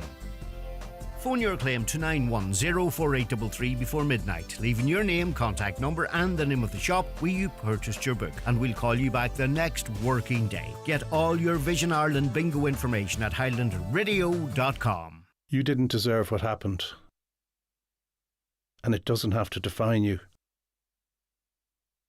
You don't have to carry it alone. I know a safe place where you can tell your story, and you'll be believed. Call the Dublin Rape Crisis Centre National Helpline on 1800 77 8888 whenever you're ready to talk. They'll be ready to listen. Tá muchiiste don tauchaí, an scéim nua coigilte scoir lena gláró fordína go huaibriach ag techt go lua. Cuireann tusa airgid isteach, cuireann do ostóir airgid isteach, agus cuireann an stát breis airgid isteach ar a bhór. Bailach iontacha tá an chun airgid a chábháil do de tauchaí, agus tú ag tnú le leashaint as lucht a héir. Má tá tuile ólashuit, tuair cuairt ar gov.ie/auto-enrollment. Teachtareacht ó Rialtas na Héireann. Join us at McElhenney's department store on Sunday 16th of November for our annual Christmas windows unveiling as part of a fun-filled day out at the Twin Towns Christmas markets and Town Light celebrations, with entertainment, music and more throughout the day, followed by our windows unveiling from 6 p.m. We hope you can join us as we officially kick off the festive season at McElhenney's. The 9 till noon show is brought to you by Letterkenny Credit Union, with monster loans available up to €60,000 for all occasions. Visit letterkennycu.ie. The Community Garda information slot is brought to you by Sheridan Security Systems, monitoring homes and businesses in the northwest for intruder, fire, panic and medical signals. Call Sheridan Security on 91 26025. 20 past 10 on this Tuesday, the 11th of November. It's time for this week's edition of Community Garda Information, and we're joined in studio by Garda Grania Doherty from the Letterkenny Garda Station. Good morning, Grania. Good morning, Greg. Thank you so much for joining us. And let's get straight into the appeals. And we'll start with a burglary in Donegal Town. Yes, this burglary occurred at a house at Upper Main Street, Donegal Town, between 8 p.m. on Monday the 3rd of November and 8 p.m. the following day, Tuesday the 4th of November. The back door of this house was smashed in, and an internal door was smashed also. So the house had been entered, it was ransacked, but nothing was stolen from within. So we're appealing to anybody who might have observed any type of suspicious activity in that area of Upper Main Street, Donegal Town, between those times, to make contact with Gardaí in Ballyshannon on 071 985 8530. And if anyone can assist with relevant information, as always, this goes for all of our appeals today. The Garda confidential line is always an option on 1800 666 111. Yeah, and for those who might have been travelling through Upper Main Street, I think that's up around St Patrick's Church, the old fire station, etc. Right, criminal damage this time in Killygordon. Yes, so we're appealing for information in relation to this incident. It happened this morning, actually a very recent incident, November 11th, in the early hours between 5:30am and 6am in the area of Clarine, Killygordon. So during that time, a front window of a house was smashed. So we're appealing to anybody who might have witnessed this incident to contact us. If anybody observed a man on foot in the area, please contact us also. Any motorists travelling in that general area with a dash cam between 5am and 6am, that would be of great benefit to us if they could contact us and make that footage available. So Gardaí in Ballyshannon can be contacted in relation to this incident on 071 985 8530. And that was Killygordon this morning, so it should be morning. fresh in people's minds. Criminal damage in Lifford now. Yes, another criminal damage incident happened in the area of Crowhan Heights on Wednesday the 5th of November in and around 10 p.m. So at that time, the front window of a house and the front door glass was smashed in the same house. So we're appealing to anyone who might have travelled in that area with a dash cam between 9:30 p.m. and 10:30 p.m. on that date to make that footage available to us. If anybody observed the incident or seen anything out of the way in that area, please contact us also in Letterkenny on 9167 100. Now, there are incidences of criminal damage in Glenealy now. Yeah, so this is a number of incidents that occurred all within the same area of Glendara Court in Glenealy on Friday the 7th of November, so between 10 p.m. and 10:30 p.m. So a quad was being driven, I believe, up and down the road in that area numerous times, and eggs were thrown at a number of houses there, and a smoke bomb style type of firework was also ignited in that area. by whoever was on this quad. So we're appealing to anybody who might have seen this quad in the area to make contact with us. And again, crucial, if anybody travelled with a dash cam in that area between 9 p.m. and 11 p.m, we're asking them to make that footage available to us. So Gardaí in Buncrana can be contacted in connection with this incident on 9320540. Yeah, it's one of those instances you get a sense that somebody knows what's what, in this case of passing on that information. It's very distressing behaviour if you're on the receiving end of that. Very dangerous as well. We'll go to Ballybofey next. Yes, this is actually a very concerning incident. So this incident happened in the area of Blue Cedars, Ballybofey, on Saturday the 8th of November, so in around 7:15 p.m, so quite early in the evening. So we're hopeful somebody might have some information in relation to this criminal damage incident. 2 youths were reported to have approached a house in the Blue Cedars estate, and they went on to place an ignited firework into the letterbox of the house. So the firework exploded, it caused damage to the letterbox, and thankfully that's the only damage that was caused, because that could have escalated. It could have had a horrendous outcome altogether. So we're urging anybody who may have travelled within Blue Cedars on that date with a dash cam between 7 and 7:30 p.m. to contact Gardaí in Ballyshannon on 071 985 8530. If anybody's seen these 2 youths on foot and can offer a description of them or a direction of travel, contact us also. The Garda Confidential line again, 1800 666 111, can be used if anybody has any information. I'm not exaggerating, but I could see a situation, I'm not sure what it's like in your house, but certainly if Hudson's heard the door box going or the letterbox going, running to the Straight door. to the door, yeah. And that's the case mean, in many it's houses. just- Toddlers would make their way to the door, or even a pet would make their way to the door. It's You know. absolutely horrific, and those people need to be spoken to understand the potential consequences of their actions. And just not as well as that, yeah. if parents maybe as well we're not placing any blame on the parents. You know, the parents weren't there and they didn't do this, but just speak to your youth, speak to them about these types of incidents, and that the outcome, had that firework fallen through the letterbox, ignited, the house would have been, could have went up in flames. And just the seriousness of their actions, if parents could take their youths to one side and speak to them about this type of behaviour. Yeah, a couple of thefts, first in Kilmacrennan. Yes, this incident happened in the area of Letcher, Kilmacrennan, on Wednesday the 5th of November between 11 a.m. and 2 p.m. So work was being conducted along the roadside on fibre optic cables, and at some point over the course of those hours a 3-section steel ladder was stolen from along the roadside where the work was going on. So we're asking anybody who may have relevant information in relation to this theft, we're asking them to contact Gardaí in Milford on 9153060.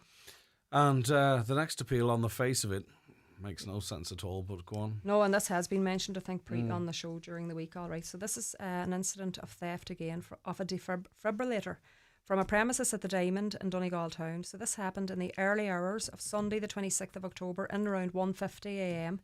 So CCTV has been viewed and a male can be seen removing it from its case, and he continued on foot out the Ballybofey Road out of Donegal Town. We're appealing firstly to this male to return this vital piece of life-saving equipment before a life is lost, because of its absence. It's never too late to do the right thing, and we're asking them first and foremost to please come in and return that item. We're appealing to motorists who might have travelled in that area with a dash cam between 1:30 a.m. and 2:30 a.m. to please make that footage available to us.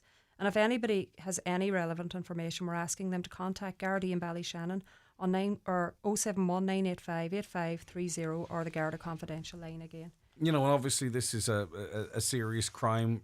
You'd love the person to walk into a Garda station holding it and face the law, right? But the equipment itself, often these are funded through generous individuals because they've lost someone, or local fundraising.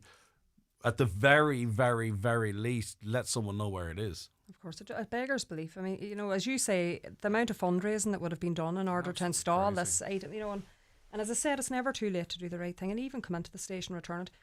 If it's a thing that it was a moment of madness, these things can be taken into account, and you would be given credit for the fact that you did return the item also. So. Yeah, okay. Do the right thing. Now, a road traffic collision in Inishowen. Yes, this is actually a number of weeks ago. So this is a collision that occurred at Barrackhill in Buncrana on Wednesday the 15th of October, shortly before midnight. So a set of temporary traffic lights were struck by a vehicle and damaged at that time. Gardaí were alerted at the time, but the vehicle was gone upon their arrival. So we're asking anybody who might have observed this incident, if you did observe it, you're going to remember it. So please give us a ring in Buncrana on 93205 40. And if anybody was in that area around the time of the dash cam, again, please make that footage available to us. Right, now, e-scooters have been in the news the last couple of days. They always seem to be in the news, in fact. So it's quite timely to be talking about what Donegal Gardaí have been up to. Yes, so our roads policing units in Letterkenny and Buncrana have conducted a number of days of action this week to raise awareness among users of e-scooters about the regulations governing their use. So they were in Letterkenny, this day of action was in Letterkenny on Saturday and yesterday, Monday, and they were in Buncrana on Sunday. So a number of e-scooters were tested on the portable dynamometer and a number of fixed charge penalty notices were issued. 4 e-scooters that were observed being used on footpaths were seized and 1 was seized for exceeding the speed limit. So there are very specific laws in place regarding the use of electric scooters and e-bikes. You must be 16 or older. You must obey a speed limit of 20 kilometres per hour, drive on the left. E-scooters are allowed in cycle or bus lanes and on local, regional or national roads. You have to have lights, a bell or audible warning device, and you have to have reflectors and brakes. And it must be kept in a roadworthy condition at all times. You have to obey signals given by Gardaí or school wardens and follow the same rules of the road that apply to cyclists, including traffic lights, road signs and all types of pedestrian crossings. So you can't use your mobile phone while you're using an e-scooter. You can't use footpaths, pedestrianised areas or motorways. I don't think the motorways is going to be an issue around here, but the footpaths is a big issue. Problem, yeah. We're urging people not to be using the footpaths on their e-scooters. You can't carry goods or passengers. You can't have a seat on your e-scooter. If you break the road rules or if you use an e-scooter dangerously, you can be fined. So the fixed charge fine for most offences in relation to e-scooters is €50 fine. You must not ride an e-scooter under the influence of alcohol or drugs. That should go without saying. This can result in a court appearance and a fine of up to €2,000.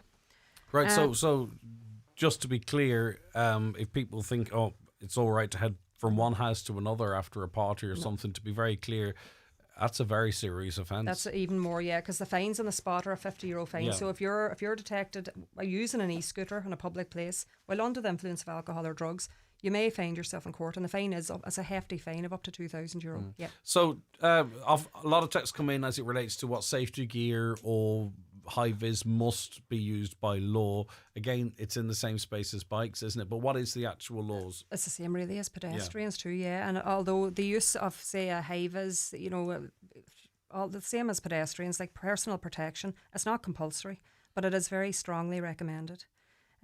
We would ask people, if they want to find out more about the regulations surrounding the use of e-scooters, they can see our Facebook page. It'll be posted there today. The Garda.ie website or the RSA, the Road Safety Authority, they have a wealth of information in there in relation to all sorts of road safety, cyclists, pedestrians, e-scooters, the whole lot. So visit rsa.ie. And just to recap there, by the way, in case people think there isn't enforcement, because people are frustrated. I've seen one e-scooter on the road, the rest are on footpaths and what have you. So a number of e-scooters were tested on a portable dynamometer, which is kind of like a carry-around treadmill really, but it can test the speed that the scooter is capable of. Fixed charge penalty notice issued. 4 e-scooters being used on footpaths was seized, and 1 was seized for exceeding the speed limit. So you could lose your scooter. And just one other thing I want to mention about scooters too, because there was a report in the papers today about some places selling scooters that can exceed the legal speed limit. But I was contacted by a couple of reputable scooter providers in Letterkenny, and they only sell the ones that conform with the law, by the way, just to be clear, because they got some contacts, and that's presumed, right? There's a difference as to where you can get these products from one place to the next. All right, so just to let people around you know that the Gardaí have been enforcing the scooter laws in parts of Donegal and will continue to do so. Yeah, and hopefully more of these days of action will take place in the near It's future. the only way to get the message across, and it's about it's not that, oh, you're beating us with a stick. It's the visibility of it, because it makes you just think twice. Then you change your behaviour, and then it's better for everyone. Yeah, and look, a day of action's a day of action, but that's not to say that you might be out today or tomorrow on your e-scooter on a footpath and meet a Garda car, and they, just because it isn't a day of action, you're as likely to get a fine or to get your e-scooter seized from you. So, yeah, I think the main problem around Letterkenny in particular is the use of e-scooters on the footpaths. So we're urging people, please don't use the footpaths. And although the use of high-vis gear isn't compulsory, when you do see an e-scooter user on the street, which they're meant to do, you see a lot of them a lot of the time in dark clothing. It almost seems like the uniform black clothing. It does seem quite dangerous even to see them on the road, but that is where they're meant to be. But we would urge them also, please throw it. Hey, Viz, what does it take? A second to throw it on before but you leave the also, house? too, I presume the same as with pedestrians, you know, you can speak to people as well if you see a problem that falls under maybe a different category of law. We all have to share the roads, you know, lorries, tractors, whatever it might be. But there's no doubt the most vulnerable people on our roads, Grania, are pedestrians. And we're going to focus a little bit about some road safety advice for them. Yes, so we're always talking about drivers. We're always pinpointing the drivers and giving advice to drivers. So we want to concentrate today on the topic of pedestrian safety. So you're one of the most vulnerable types of road users when you're out walking. It's important to be aware of your own personal safety and take steps to be as safe as possible at all times. So always be aware of your surroundings. You see people, they're crossing roads, look, I'll target you, I will say it's mostly young people. They're looking at their mobile phone, their face is glued to the screen, and they get off the side of the footpath and they're away across. Please don't do that. Look around you, be aware. So in relation to that, if you don't mind, I don't want to feel like we're ganging up on young people, and I understand where this is coming from. But one thing I notice in the morning is either children that have been dropped off and they're on the side of the road waiting for a school bus, or often parents or guardians are parked and strangely they're facing the traffic with their lights on. So you're coming up to a pickup drop-off point, and I've got local knowledge, right? But firstly, you've got the parents' car's lights blinding you. Then there's a bus, and then there's kids crossing the road. It's pitch black, and they're in black. They're not even wearing jackets. It's hard to get a kid to wear a jacket going to school. Well, you have to wear a black coat now to school, apparently. That's the done thing. There you go. So, wouldn't it make an awful lot of sense if they compelled them to wear high-vis going to school? But it's in those instances that someone gets knocked down because you can't see them. It's raining, it's dark, the cars are facing the wrong way, and there's you see these little shadows darting across the road. And I'd be ultra conscious of that, but not everybody's switched on all of the time. Yeah, and even, do you know what, and I know even from home, my young man, it has to be black. It has to be a black coat. They seem to be nearly all wearing black coats. So even to stick a high-vis, to roll it up in the bottom of your child's school bag or armbands, something, just especially if the bus is dropping them off at the side of a road, it's going to be dark in the evening, something that they have to put on so that the motorists can see them. I know it's not cool, but neither is dying or ending up with a broken pelvis or on crutches or in a wheelchair. That's not cool either. Right, okay, not focusing just on the young people, because I'm also seeing a lot of big boys and big girls who are heading out for a lovely daytime walk, and they're coming back at dusk. So I think you'll probably cover some of that. So your tips directly then to pedestrians more generally, Grania. Yeah, just use a designated crossing point to cross the road. And just on that point as well, I didn't type in. I have loads of extra points that I didn't type up here, but no, I would just, especially young people as well, I'm always saying it at home, just, you know, even if you're at the light, you've pressed the button and the light goes green for the pedestrian to go, young people especially, please tell your young people, don't automatically step onto the road. Don't presume that driver coming is watching the lights. Some drivers, unfortunately, are texting, they're doing this, they're doing that, they're reaching into a handbag. Always wait, just make sure that those cars have stopped before you step onto that road. Use the same attitude you might on an orange light. Exactly, yeah, be hesitant. Just you wait. do notice that people are far more cautious on an orange, so use the same sort of level of caution. Logic, It's different, but maybe just to try and tap into that part of the brain. Yeah. Never cross the road between traffic. Wear high-vis Get behind clothing. The microphone, please, Grania. Sorry. Thank you, dear. Yeah, wear high-vis clothing. So, where a footpath is not present, walk against the flow of traffic. Be prepared to step in off the roadway when necessary, and when crossing the road, be aware that some vehicles, such as trucks and buses, have restricted views. So there are a lot of people out walking. You see it in the evenings on your way home from work. A lot of people are taking to the roads now in the dark evenings. It was a long evening in the house and they're trying to get their steps up. And when you do encounter a pedestrian who has a high-vis on and you're coming against them in your car, you realise that makes the absolute world of difference, sure, you know, and it does only take a second to put it on, so please do. It could save your life. We have a number of different sizes of high-vis vests at Letterkenny, Garda Station. I know Buncrana Station have them at the minute as well. I won't speak for the rest of the stations, I'm not sure about them, but please do, you know, if you don't have one, call in and collect one. They're free of charge, there's no problem. And also for e-scooter users and for cyclists, they're free to call in to collect one as well. So the important message is to be safe and be seen. All right, okay. Now, World Day of Remembrance is November 16th. Yes, so in Garda Síochána, in conjunction with the Donegal County Council and Donegal Road Safety Working Group, are warmly inviting members of the public to attend a World Day of Remembrance event that will take place at the Mount Errigal Hotel on Letterkenny On Sunday the 16th of November at 1 p.m. World Remembrance Day provides an opportunity for families, communities and nations around the world to remember all those who have sadly lost their lives or who have been seriously injured on our roads. So on this day we also honour the bereaved, the survivors, the emergency service personnel who respond to these types of tragedies. Families are very welcome to bring a photograph of their lost loved one or loved ones to be displayed during the ceremony should they wish to do so. Okay. Gráinne, thank you very much indeed. I do appreciate that. Lots of good advice and important information by way of appeals there. That is Garda Gráinne Doherty from Letterkenny Garda Station. Community Garda information will be back with you live just after the 10 o'clock news next Tuesday. Don't forget, there was a lot of information there. If you want to listen back or listen again, it'll be available on our podcast on our website, highlandradio.com, from 12:30 this afternoon, and across our socials and on Garda Síochána socials a little later on, whenever I get round to it, Gráinne, which always with you seems to be late. Because I'm trying to find a good picture of you, see, for the holding screen. I assure you it'll be up nice and early today. Thanks so much. Well, the man is in there in the newsroom you need to talk to. All right then, we'll be back with more on the programme after the break. Stock up this week at Dunnes Stores with mix and match on selected big brand laundry and household essentials. Any two for €20. Get Kellogg's Cornflakes 1.2 kg, Crunchy Nut 1 kg or Shreddies 1.1 kg. Now just €5. And check out Deal 5 of our 12 deals of Christmas. With large Cadbury, Mars and Haribo selection boxes, any three for €9. Plus, save more with your 10/50 voucher. Make Christmas for everyone at Dunnes Stores. Terms and conditions apply. Vouchers can be used on next grocery shop. The Three Amigos, Jimmy Buckley, Robert Mazzell and Patrick Feeney are back on tour. This award-winning show is full of laughter, music and song. See the Three Amigos live. Clonry Hotel, Letterkenny, Monday, January 26th. Tickets priced $39.50, now on sale at hotel reception and ticketmaster.ie, where extra charges may apply. The Three Amigos live. This show is not to be missed. When it's gone, it's gone. This week's new Wigging at Home Store and More.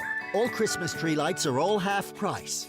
Save €30 on 1,000 LED cluster lights and save an amazing €50 on 2,000 LED cluster lights. Let our half-price Christmas tree lights add a Christmas twinkle to your home. But better hurry, because when all our half-price Christmas tree lights are gone, they're gone. Drop by your local Home Store and More.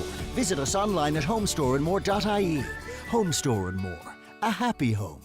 Ready to upgrade your car? At Shane Conley Cars in Donegal Town, we've got a great selection of makes and models to suit every budget. With flexible finance option and trade-ins welcome, upgrading has never been easier. Visit ShaneConleyCars.com or call in to see us at Shane Conley Cars, Drumlonagher, Donegal Town. Nutria's Super Beef Gold ATP is now on promotion at your local Homeland store. Buy 10 bags, get one free, or get €15 off per tonne in bulk. Nutria's Super Beef Gold ATP delivers frame and thrive in all ages of cattle. Contact your local Homeland store or farm commercial specialist today. Visit nutrias.ie for full product details. The 9 till noon show with Letterkenny Credit Union, now offering mortgages from €40,000 to €600,000 with no hidden fees or transaction charges.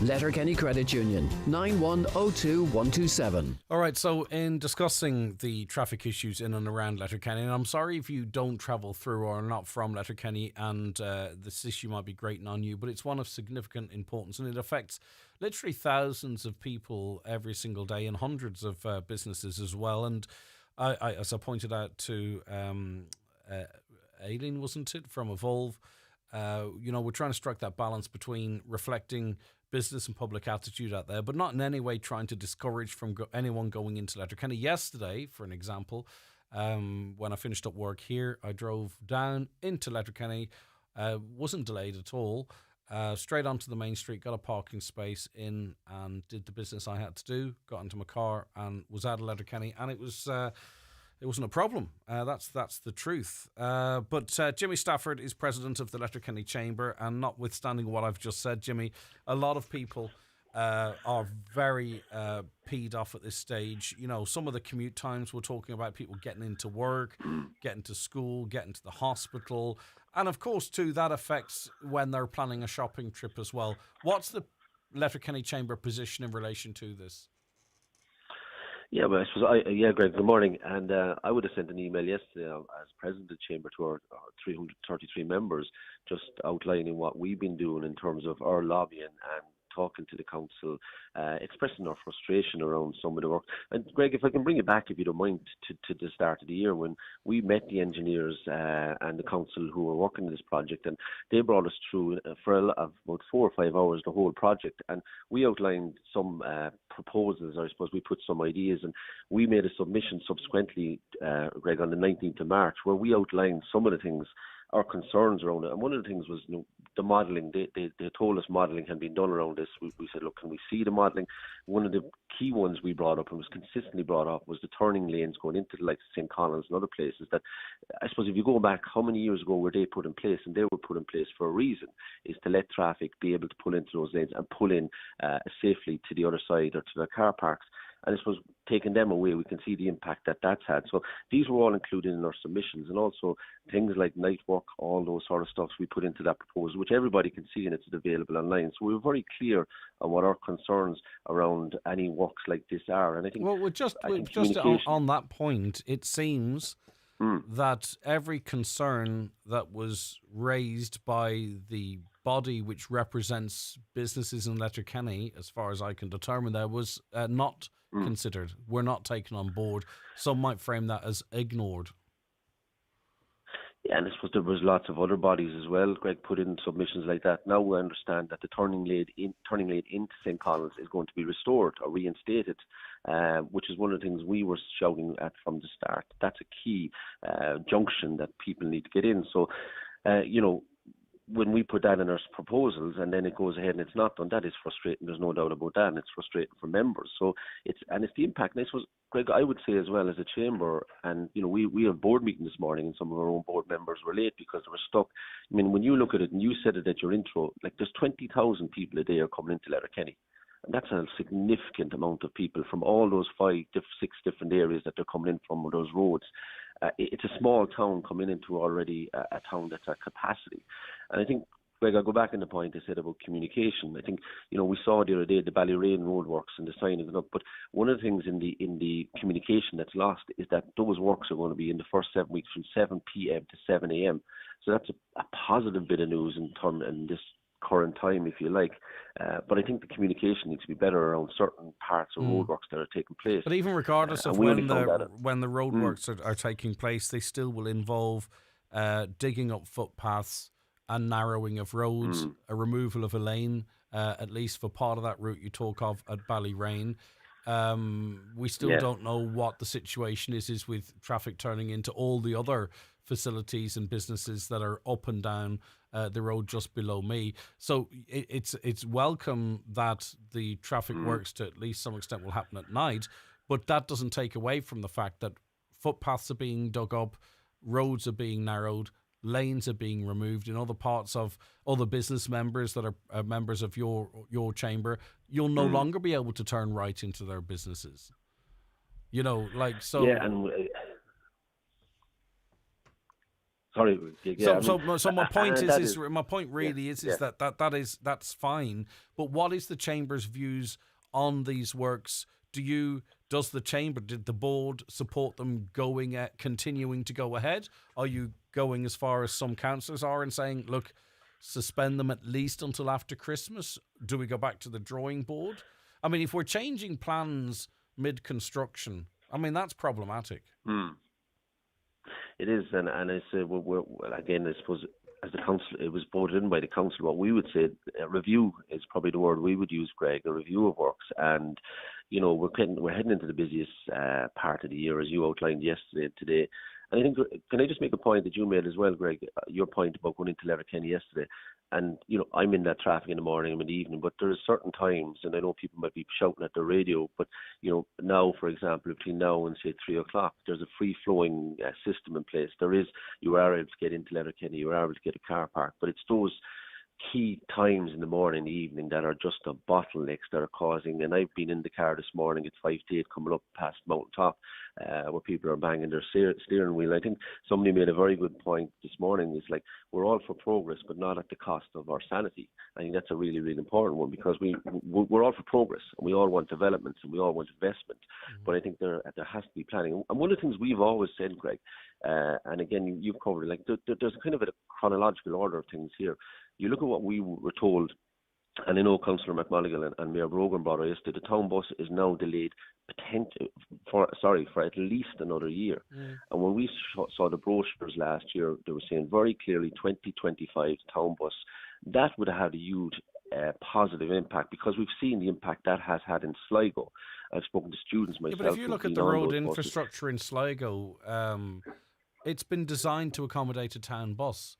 The active travel plans, do you see any accommodation for hop on, hop off, or the free movement of relatively free movement of a town bus post active travel plans? Because I looked at them and I don't really see how a town bus moves freely throughout Letterkenny when cars are stuck in the middle of the road trying to turn right, when there's no necessarily drop curves available for people to get on and off the bus. And if the bus does stop to let people on and off where they need to get on and off, then all the traffic behind them is held up. So, like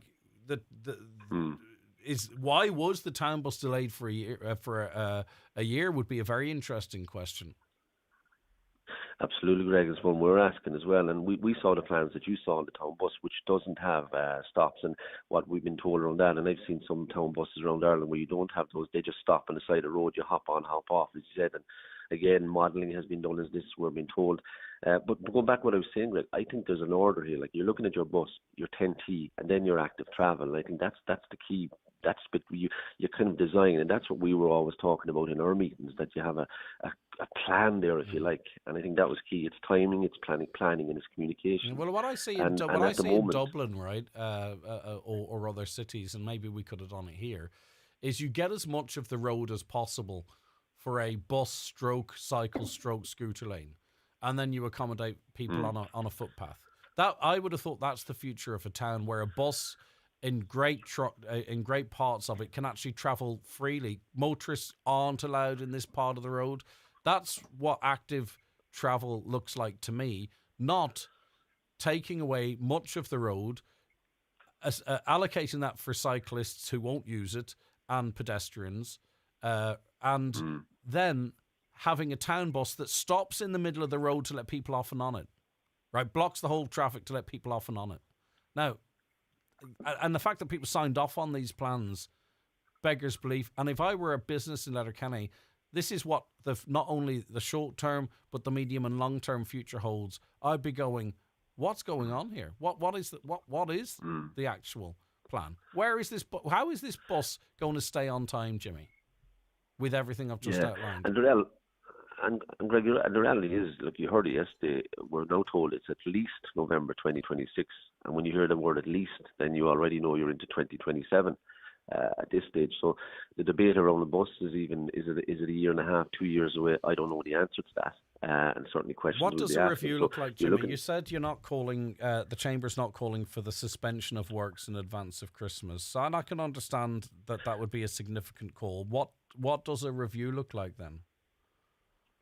I think review, we have to review the traffic flow, Greg, and that, those turn-offs, in my opinion, right, and I'm not an engineer, in our opinion, talking to some board members this morning, you look at those turn-offs at St. Connell's and at all the way up there, there's no doubt they're having a huge impact. It's building up right over all those arteries. So we have to figure out something how to get those cars in off the road and let other traffic behind them move on. But just one more thing, Jimmy, just to frame it right.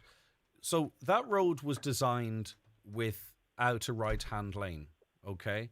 Or without right-hand turning lanes. And the modelling showed that traffic would be okay. Now, that modelling was crap, because what it actually showed is that the entire Letterkenny gets choked up. How can we trust that modelling for going up Glencar? How can we trust that modelling on the Ramelton Road, if that modelling was so off that now instead of having no right-hand lanes, they're saying, hold on a second, we need right-hand lanes, when people like yourself, the Chamber, were saying getting rid of those lanes would cause problems. So how can we trust this modelling and this plan now when arguably it stumbled at the first hurdle? That's critical to me, I think, as a journalist. Yeah, it's a question. It's a great question, Greg. It's a question we asked. The modelling, we're told there was drone modelling done, and this is what did that drone? Was the drone modelling done between the hours of 8 and 9 a.m., for example, and between the hours of 4:30 and 6 p.m.? That's the question. And if it was done, what did it show? And it did show X amount of cars, and that there was no impact behind. That's the big question that we had from the very start. So we've been told the modelling shows everything will be all right. Now we know that St. Connell's turn-off will go back in. I was there the second morning, Greg, myself and Garda Sergeant Una Walsh stood down there and watched the impact that was happening. You could see very clearly where the impact was at St. Connell's. And we stood there and we asked the question, there has to be a solution here. This was the second morning that the turn-off, the work had started at St. Connell's. So there was an impact there straight away, Greg. The second turn-off is gone now, so the impact has grown, if you like. So the question we asked, there has to be a solution here. And but then we hear now that turn-off lane is going back in. The question now is, do the other turn-off lanes have to go back in? Question. That's really and you're right. We've been assured reducing the road outside the Errigal to 3 lanes. Would be, everybody knows what's going to happen when that happens. Is that also going to be reinstated halfway through the works? Because those works are happening 7 p.m. to 7 a.m. So actually, it might be finished before we see the consequences of it. There's advantages and disadvantages of overnight works as well. Yeah, and I think I listened to your conversation with Mayor Brogan yesterday, and what he said. Look, people start calling out names. If we can hold our hands up and say we got something wrong, that's okay. And let's go back and do something differently. There's nobody is going to, and I think that's something we would say too. We've all done things wrong in our life. You put your hand up and say, I got that wrong, hands up, we'll do it this way. And that's okay. And I think that's something as a town we need to look at and have a discussion about as well, because we are in a really, really busy time now. And look, I think the phrase, I'll go back to it again, we're all for progress, but not at the expense. What we need to be going into now is a period of a fortnight where we're talking about traffic moving freely, Letterkenny open for business, get in there, get your shopping, have something to eat. In the nighttime economy, get in there, it's safe, have a few drinks, whatever it might be. That's what we need to be doing over the next 2 weeks, the next fortnight, or else I would really worry what the receipts are going to look like for the businesses' accountants on January. And as we face into a tough January and February, we have a very narrow window to save Christmas for businesses, I think, personally. And again, that's just my view, to be honest. Yeah, and I think, and Greg, when you're living away from someone, you're hearing us on the radio like this, your perceptions, and absolutely, you're sitting there at 8:30 this morning, 8:45, 9 o'clock, 9:30. You're frustrated. You're texting. You're trying to say, I'm late for work, I'm late for school, my hospital appointment, all that sort of stuff. I think, and then once, after 10:30 or thereon, you can see that's free flowing, and that's where you're looking at saying there's just a huge problem for us between those hours in the morning and in the evening for people in getting home as well. So we really have to look at it. It's a huge town, Greg, as we all know. It's got a massive retail offering, and people want to come and shop, but again, their frustrations get at them as well. So certainly, we're heading into a busy period. Right, we'll see what happens in terms of this call for a review. Let's face it, people complain about property tax and all that, and it's justified. I know, I get where people come from in that. But if it wasn't for businesses, the massive employers paying massive rates, massive water charges, etc., we'd be banjaxed as a county, and we have to make sure that we look after and support those businesses, be it shopping in them or be it saying we need to be able to get into shopping them. But for now, Jimmy Stafford, President of Letterkenny Chamber, thank you very much for your time. The 9 till Noon Show is brought to you by Letterkenny Credit Union. Seasonal loans now available for Christmas. Apply online or via our app today and get your loan transferred directly to your current account. Are you waking up grumpy? Aching. Oh. Or worse, you're walking into the wardrobe instead of the shower because you didn't sleep well. Ouch! You need a new mattress. Restex beds have the comfiest, dreamiest mattresses in Donegal. So good you'll snooze through your neighbour's lawnmower on a Saturday morning. Or that barking dog. You don't have to suffer another sleepless night. Call to Restex Beds, Mountaintop, Letterkenny. Restex Beds. Leave the rest to us. The Ready Set Ford 261 sales event is on this November. Discover incredible savings across Ford's electrified range, from the sleek Puma Gen E and versatile Kuga plug-in hybrid to the adventurous Explorer and iconic Capri. With prices from just €28,900, there's never been a better time to drive a new Ford. Visit Ford.ie or your local dealer by 30th of November. Ready, Set, Ford. T's and C's apply. Price excludes delivery and dealer-related charges and includes grant and VRT relief. See Ford.ie for details. Imagine if your favourite tool kept getting better, like your favourite hammer connected better every time, or that miter saw glided through wood even easier. Well, it's happened. Your new favourite tool, the new Screwfix app, just got even better. Get exclusive Black Friday deals only on the app. Download now. Deals end November 16th. Don't miss out. Screwfix. No stopping you. Monster Bingo every Tuesday night at Mulroy Woods Hotel. €3,300 must go with €1,000 on the last page. Doors open 7:30. Bingo starts at 8:30. That's Monster Bingo this and every Tuesday night at Mulroy Woods Hotel, Milford. At SuperValue, make it a Christmas with a difference. With your Real Rewards card, until Sunday, get Jacob's Afternoon Tea Biscuit Tin 800 gram for only €8. Get Signature Taste cheese, charcuterie and party food just 3 for €10.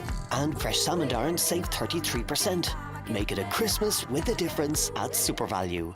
Highland Radio weather updates with McElhenney's. Discover Christmas gift ideas for everyone on your list, from trending beauty to memorable Secret Santa gifts. Visit us in Ballybuffet to explore our extensive range of gifts or shop online at mcelhenneys.com today. All right, let's have a look at that weather forecast for you. It was up and on my screen, but it seems to have gone now.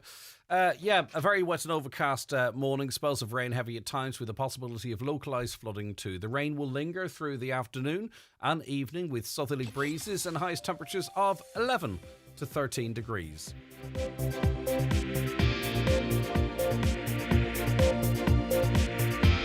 With all the stories that matter across the Northwest, it's Greg Hughes on the 9 to Noon Show on Highland Radio. Okay, an hour of great conversation on the way. Do not go anywhere. But it is 11 o'clock now. Let's get a news update, and it's back over to Donna Marie Doherty. Thanks, Greg. Good morning. A number of houses were egged and a smoke bomb type firework was ignited in the Glendara Court of Glenealy on Friday night last. It's reported that a quad was driving around the area between 10 and 10:30 at night. Gardaí are now investigating and are asking people to come forward with information. The president of the Letterkenny Chamber says the volume of active travel works happening in the town is hampering businesses coming into the festive period. Jimmy Stafford is calling for improved coordination, communication and support for the retailers impacted. They are formally expressing their frustrations and are said to be engaging with stakeholders. A house window was smashed in Killygordon in the early hours of this morning between 5:30 and 6 o'clock. The incident happened at Anclaren Housing Estate. Gardaí are looking for witnesses to get in touch, particularly those who observed a man on foot in the area between those times. Meanwhile, a window and front door of a home in Lifford were broken on Wednesday night last. At around 10 o'clock, the criminal damage incident occurred in Crawton Heights. Gardaí are seeking out information, particularly dashcam footage from around that time. Between January 2022 and this September, 480 penalty point road traffic offences were struck out. It's said now some district courts are still allowing drivers to dodge convictions for penalty points offences by making a charitable donation. It's despite a 2014 ruling that the practice is inappropriate. Donegal native Susan Gray, who's the founder and chairperson of Park Road Safety Group, says it's shocking. The theft of equipment has occurred in the Letcher area of Kilmacrennan. The incident happened between the hours of 11 a.m. and 2 p.m. on Wednesday last, when a steel ladder was stolen from the roadside where fibre optic works were taking place. Gardaí in Milford are investigating the matter and are appealing for any information. And finally, the Finance Minister says the government's housing plan is ambitious and will result in considerable improvement in planning permissions. Cabinet's due to sign off on the long-awaited plan tomorrow, and it's expected to be published on Thursday. The latest figures show over 16,500 people are now homeless in Ireland. That's all for now from the newsroom. Back with more headlines at 12 noon. Thank you very much, Donna Marie. We'll be back with more on the programme, of course, after we take a break. Stay there. The 9 till noon show is brought to you by Letterkenny Credit Union, offering low-rate car loans with fast approval. Apply online at letterkennycu.ie or in office today. If you need an eye test, look no further than Louis Walsh Opticians.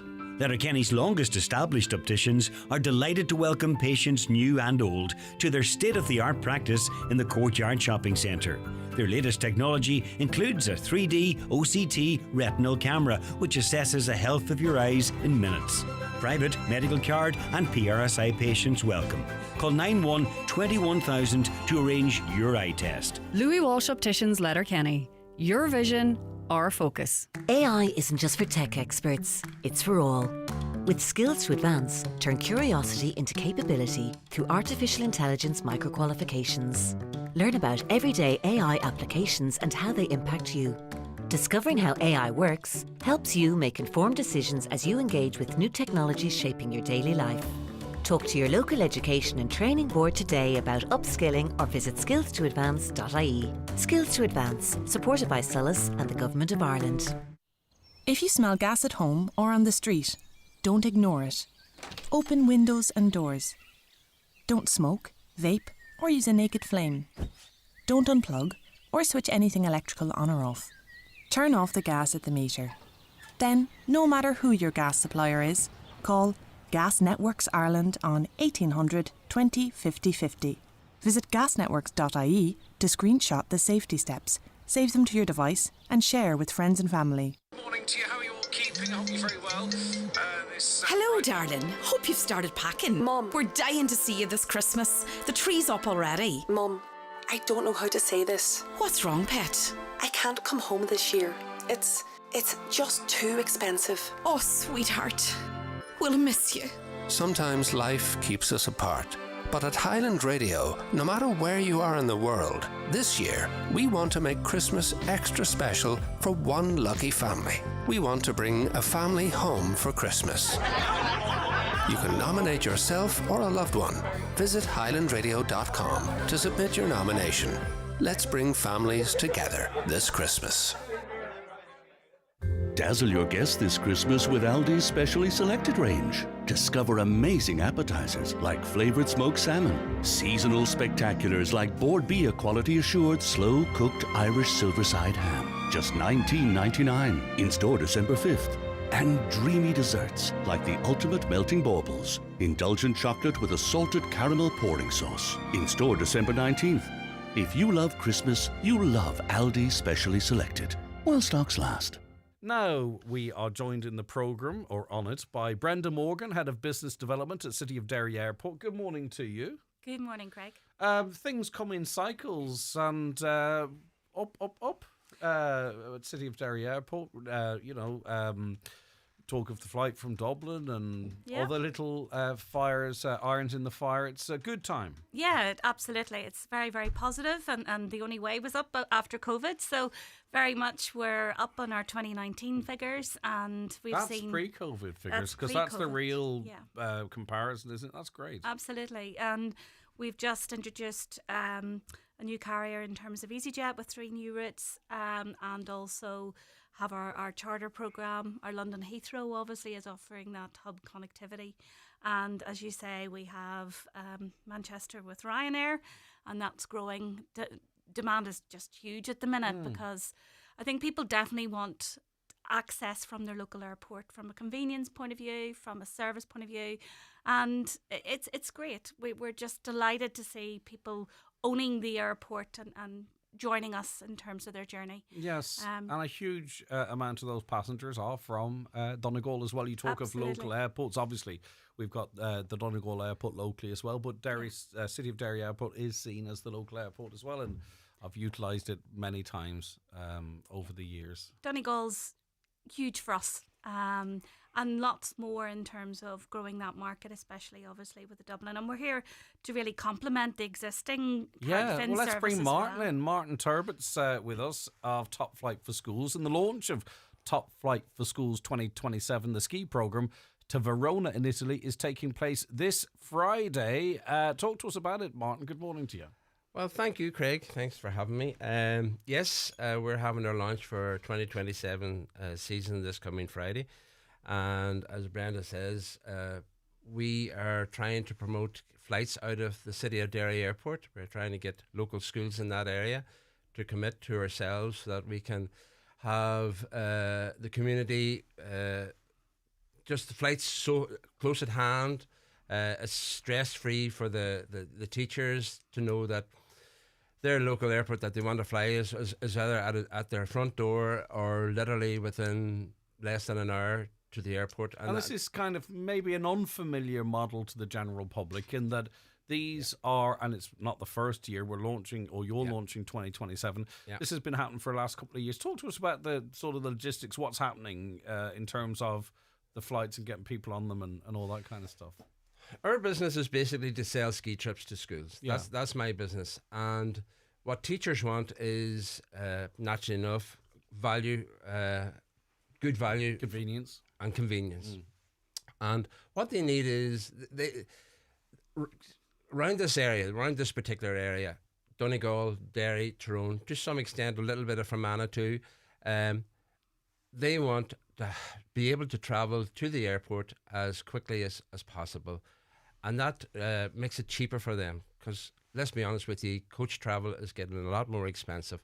So if they can even get the parents to drop off the kids at the airport, that is brilliant for them.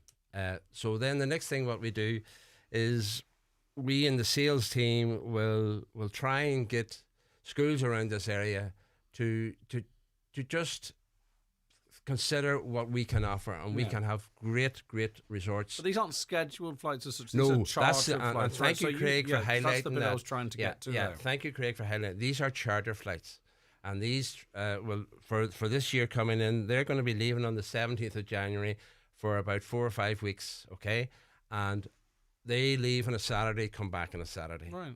And they're 180 seater. They're with a local Spanish airline, Volate. And we worked with them last year, and they were brilliant.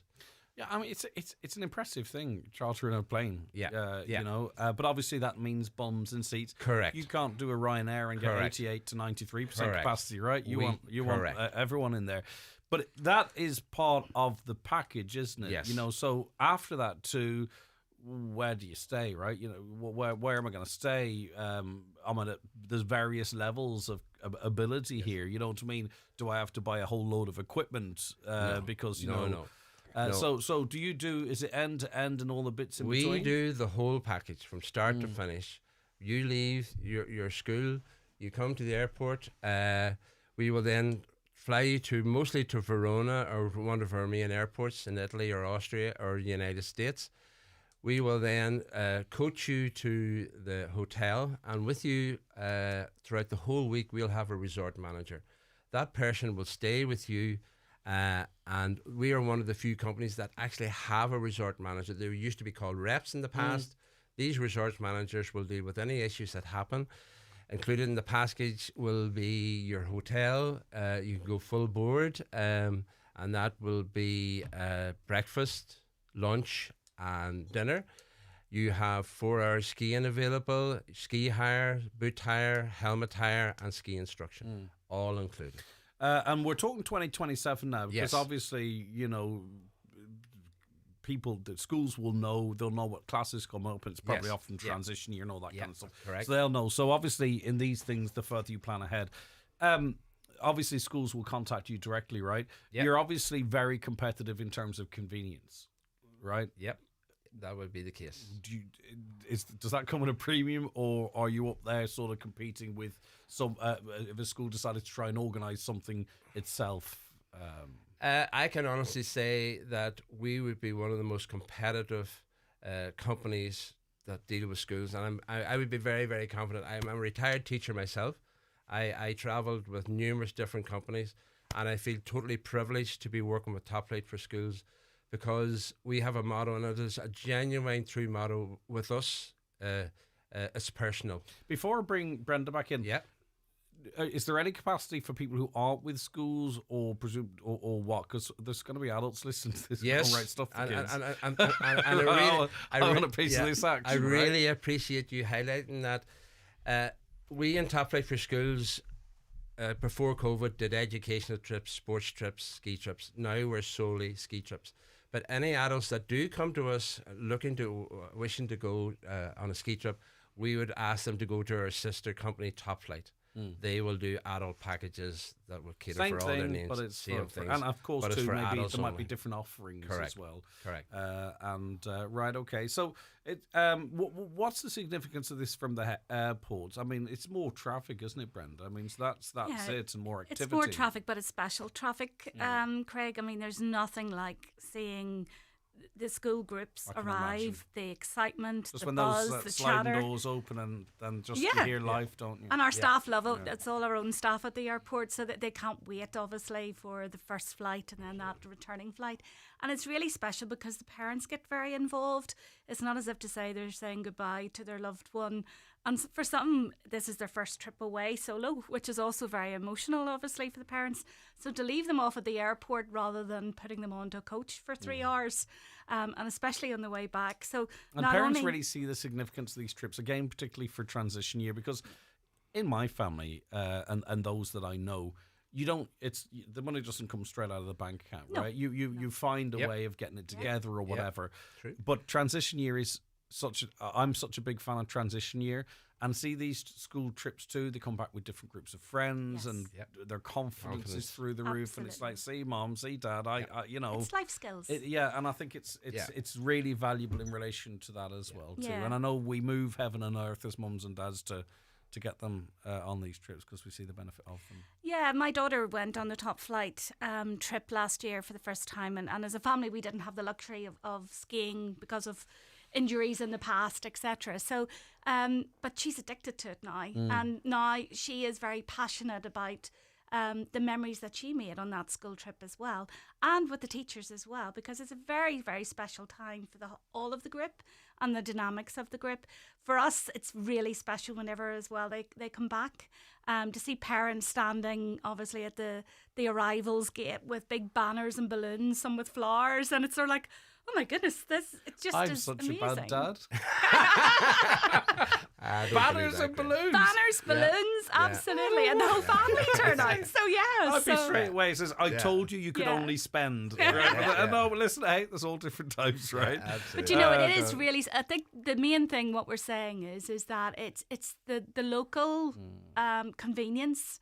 And you know the feedback we get from teachers as well is I was no just stress. about to highlight that, if you don't mind me, Brenda, like the feedback that we have received from teachers that have used. But that's easy. I know why, because incredible. it takes the hassle out of it. Incredible. You know what I mean? And for the schools, the expense obviously of a coach as well, but also for the teachers, because the teachers can meet and greet at the airport, reassure the parents, and then obviously you know because we're a small airport as well, the teachers can allow the students just to relax. That's a huge in departures. advantage. And they're not lost. No, they're not lost. You can't get lost. But it's a huge advantage. I do love travelling out of your airport.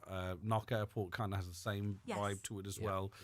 You know, you arrive, it's just calming. You know, it is. And for us at Top Flight for Schools, I feel it important. I want to take this opportunity to thank Brenda and our team. We've been dealing with City of Derry Airport for the last 3 years, and the warmth that we have received. I think it's very special how much Brenda's Absolutely. embracing this whole thing, It's not just incredible. on a business level, but on a sort of a community level as well. I think you're very lucky to have her, if you don't mind me saying so, and vice versa. I think that's why we're here, though, Craig. Is you know the airport is here for the community. And Let's discuss a very important issue now, Brenda. Freebies. Right. So if you need any flights tested, any new destinations, any glowing endorsements of it, I'm your man. I'll bear that in mind. Paul. You'll be top of the list. The top of the non-existent list. Yes, absolutely. I want to make that clear because no doubt the email will be inundated. I am only messing you. So 2027, you could get in contact, get 2027 in the bag, Yeah. right? And normally the flights, because obviously it's a skiing holiday, is it January and February? You did mention this. No, earlier, funny enough, one of our busiest weeks now is the week before Christmas, around the 11th, For schools 12th, as well, yeah? 12th, 13th, 14th. Brilliant. Yeah, that's when our season starts. We have a lot of high resorts that we can use that particular week, and it is getting really popular. So I cannot stress enough what schools really need to do is plan early. And the sooner you plan, it gives there a longer time for the kids to make their payment. We have a portal system. Yeah. So, if you leave it late, then big payments have to be made in a short period of time. So that's the emphasis that I would want teachers to realise. Listen, it's a business, but it's clear you couldn't be making more effort to make it as easy as possible for schools, the teachers and the students as well. And it's also a fantastic way to support the airport, Brenda. Yeah, I think it's also important to say, Craig, though, is that we source our partners, our tour operators in particular, Top Flight's an award-winning partner, and the delivery of their service is second to none, which is why we work so closely with them. That's really important for us. And I mean, if you look at their NPS, which is 86, that's ranking in the league of Netflix and Amazon. Yeah, so to have that delivery, because it's important that we're especially providing over time. the best. Yeah, over time shows a level of consistency. Absolutely. Firstly, to you, Martin, remind us how schools get in contact. I presume it's schools. Yeah, we have an email address. If you email schools@topflight.ie, schools, SCHOOLS @topflight.ie. Trust me, a member of the team will get straight back. And from your perspective, Brenda, just talk to me a little bit about some of the flights out of the airport, because sometimes, people used the airport, then didn't for a while, maybe post-COVID, and they're not necessarily familiar with, where you get close access to. So just, I'm putting you on the spot a little bit, but just some of the routes available from the airport now. Yeah, so we're delighted to have London Heathrow 3 times a day, and that onward connectivity with 19 other airlines has been hugely popular since it was introduced almost 2 years ago. We have Liverpool, which is increasing to 4 times a week come February, which is fantastic to see. And then we have Edinburgh and Birmingham. Edinburgh's 3 times a week, and then Birmingham's twice a week.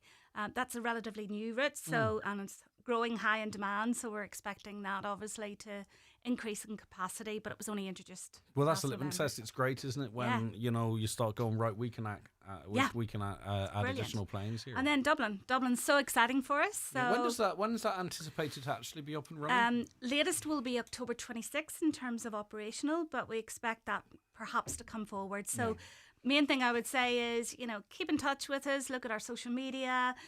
Everything will also be on the website, but feel free to reach out, and because we'll communicate that in terms of the timeline.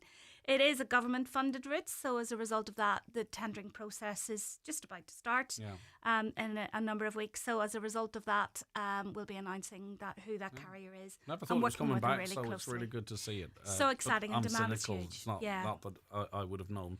All right, brilliant stuff, Brenda. Thanks so much for calling down, and thanks for being such good friends of us here at Highland Radio. I know above my pay scale, we have a great relationship, which is fantastic. You're a great partner.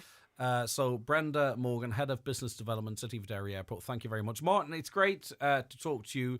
And it's also very clear, which is nice, and it's not always present. It's very clear that this is something you're very passionate about. Absolutely.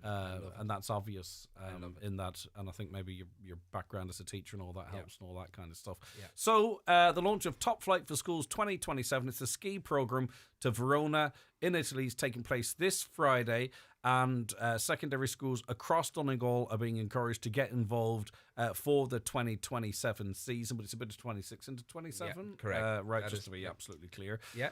Right, okay. So, and it's from the city of Airport straight into Italy, and the party begins, the fun begins for me when you get into the car or on the bus, but genuinely when you go in through those sliding doors of the airport. We're here to welcome you. You're free. By God, you will be welcome there. All right, guys, thank you so much for calling in. Really appreciate it. Thank you. The county's #1 talk show, The 9 till Noon Show on Highland Radio. The 9 till Noon Show with Letterkenny Credit Union. Simplify your debts with a debt consolidation loan from Letterkenny Credit Union. Call us on 074 910 2126 or apply online via our app or in office today. How are you, Louise? I'm really busy. I'm hoping it won't be like last year when we had flu in our house. I had to take so much time off work. I took the kids to the pharmacy last year for the free flu vaccine. It's just a simple nasal spray to protect us. Great idea. I'll book mine in. Quick and easy. The nasal flu vaccine is free for all children 2 to 17 years old. If nasal spray isn't suitable, an alternative is available. Visit ipu.ie for more information. Brought to you by the Irish Pharmacy Union. Kindly supported by AstraZeneca. TFI Local Link operates evening and weekend services throughout rural Ireland to help you stay connected 7 days a week. We know life doesn't just happen 9 to 5, so if you're commuting, shopping, visiting family, or going out in the evenings or on the weekends, let TFI Local Link take you there. Visit transportforireland.ie. Introducing Flow for Men, my new fragrance collection of products created to keep you feeling fresh and looking sharp. The ideal gift for the man in your life. Find Flow in pharmacies nationwide or online at flowbybogue.com. Start every day with confidence. Help promote your business, club or skill with a calendar printed by BizPrint. Call 91777955 or visit bizprint.ie for all your promotional needs. Join the team at Homeland Agri Lifford for a Healthy Hoofs and Hair Care event on Wednesday 12th of November from 10 a.m. Speakers include Francis Burns on hoof care, Dylan Cook on farm solar, and the Arrivo Farm profitability team will conduct a water quality class. Topics covered will include improving herd mobility and foot trimming. See homeland.ie for details and live demo times. Visit Letterkenny for great shopping, food and entertainment. From family trips to big nights out, there's always something happening in Letterkenny. Brought to you by Shop LK. Highland Radio Time Checks brought to you by EirGrid, the operator and developer of Ireland's electricity grid. EirGrid, powering up communities, powering up Ireland. The time is... The time's 11:23 and the programme can throw up coincidences from time to time. Obviously, we were just talking about the excellent access into the northwest that City of Derry Airport provides and the importance of it. Equally, if not more important, also is road access and the A5. Every moment this road is delayed, unfortunately, it puts lives at risk. It is, without doubt, one of the most dangerous stretches of roads out there. Niall McKenna is chair of Enough is Enough A5 campaign. Thanks for joining us, Niall. Good morning to you. Good morning, Craig. I just want to reflect, if possible, on the recent meeting you had with Donegal County Council in relation to the A5, Niall. I suppose the purpose of the meeting and what information you were able to share. Yeah, well, the meeting in Donegal County Council offices yesterday in Lifford was actually a cross-council committee of the councils that are advocating for the delivery of not only the A5 but the N2 in Monaghan and also the 10T project in Donegal. So there was members at that meeting from Monaghan County Council, from Mid-Ulster Council, from Ananoma Council, from Derry and Strabane Council, and also from Donegal County Council. So that group has been in existence for several years now and has been advocating for all three schemes. So look, we met with them yesterday morning. They wanted an update about where things were at with the A5 specifically. So we had a good meeting with them yesterday, and obviously that group came out at the end, and we're again just reaffirming the commitment of their group to the scheme going ahead. Now, it was a real setback recently this year.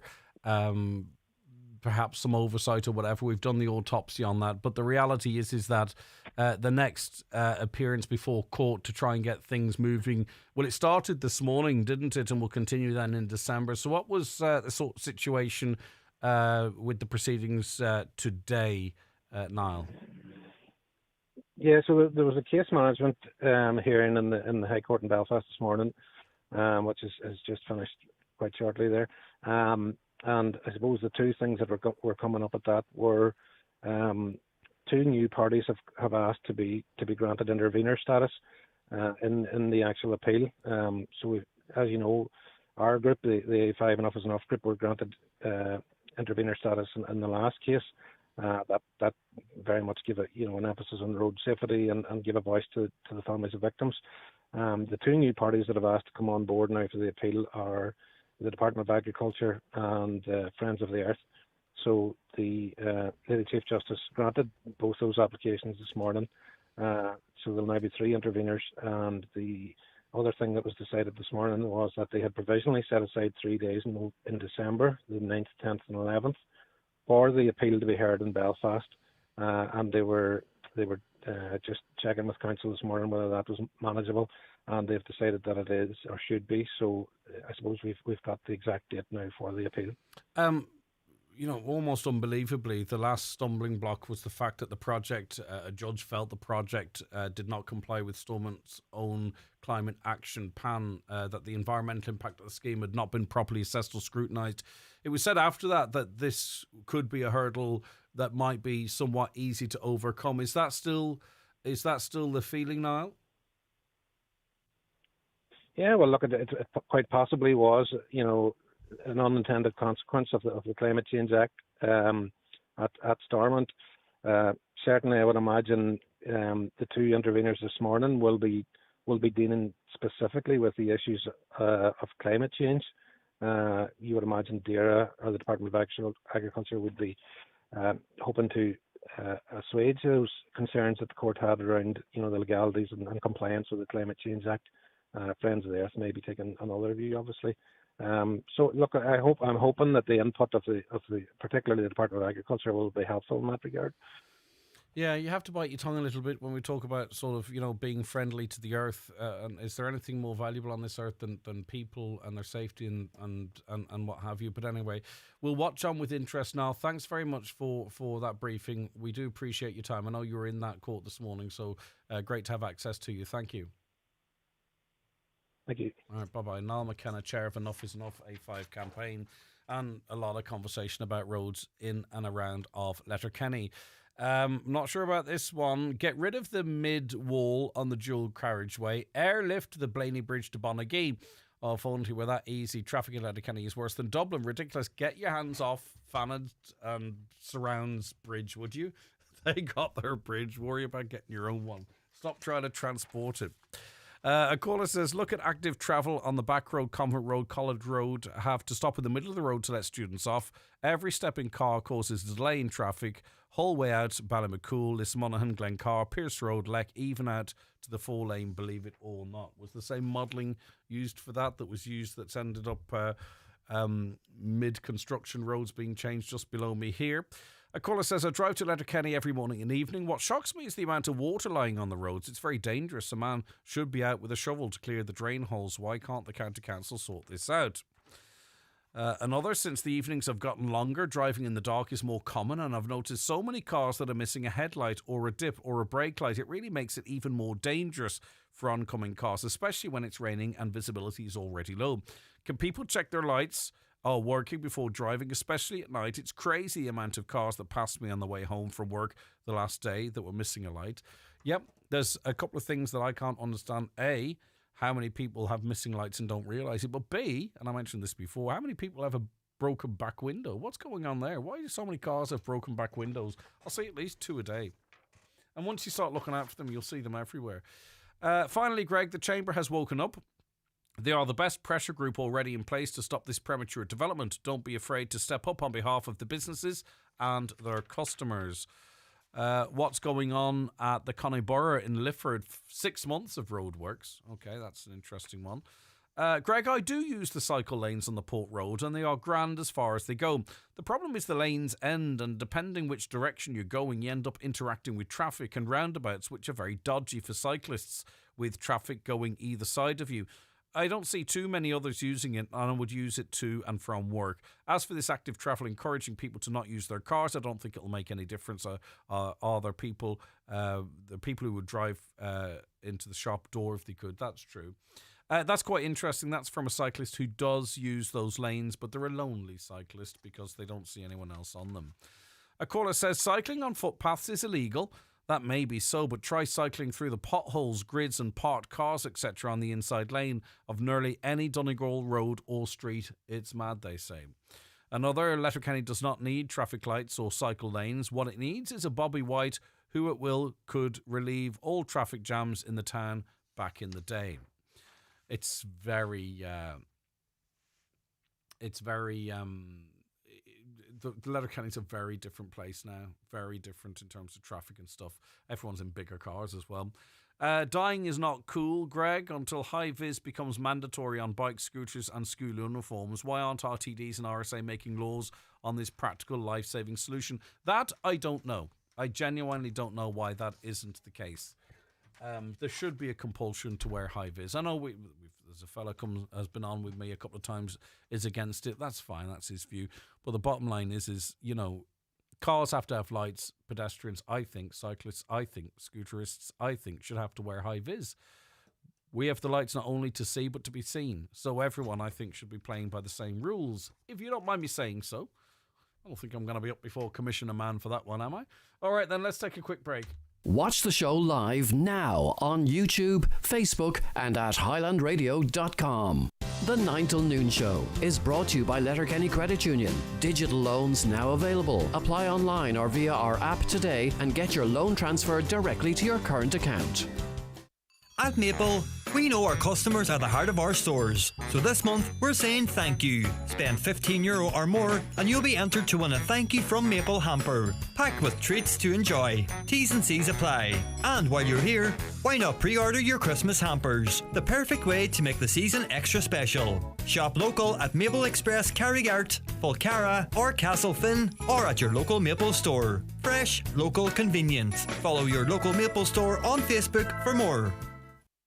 Here at Braden's House to Home Interiors, Moville and Bridgend, we stock recliner and fabric suites, dining tables and chairs, beds and mattresses, curtains and rugs, and don't forget our large flooring department stocking carpet, vinyl and laminate flooring. We can't be beaten on price or quality and give a weekly delivery service to Donegal, Derry and Strabane, not to be matched. So call in today to Braden's House to Home Interiors, Moville or Bridgend for all your home furnishing needs. Make great photos into beautiful gifts at McGee's Chemist Letterkenny. Different gift ideas include canvas prints, freestanding or ready-to-hang art blocks, and personalised photo books, perfect to mark any occasion. There's also jigsaws, calendars, mugs, and much more. For details, visit mcgees.ie. Turn your favourite moments into something truly special with McGee's Chemist Letterkenny.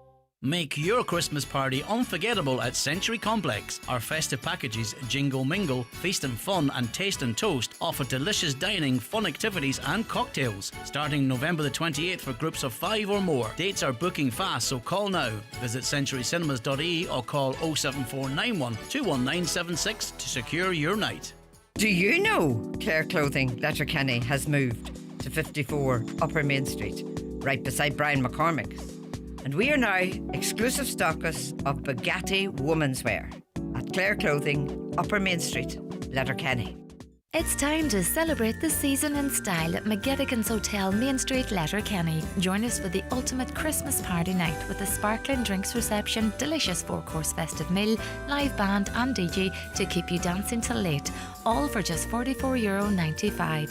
Whether it's friends, family or colleagues, make it a night to remember at McGettigan's Hotel. Book now. Call 074 91 22066 or visit mcgettiganshotel.com. You're very welcome back to the programme. We're joined on it now by Cora McAleer Harvey, who's Assistant Director of Nursing, Alcohol and Drug Services and Mental Health Services Donegal with the HSE. Cora, good morning to you. Thank you so much for your time. How are you doing, Craig? It's good to have you on the show. We're also joined by Declan Cregan, Training Officer with Gambling with Lives. Declan, thanks for your time today. You're welcome.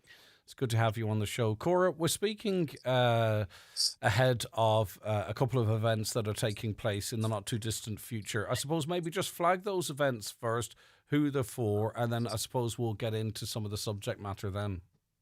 Yeah, no problem.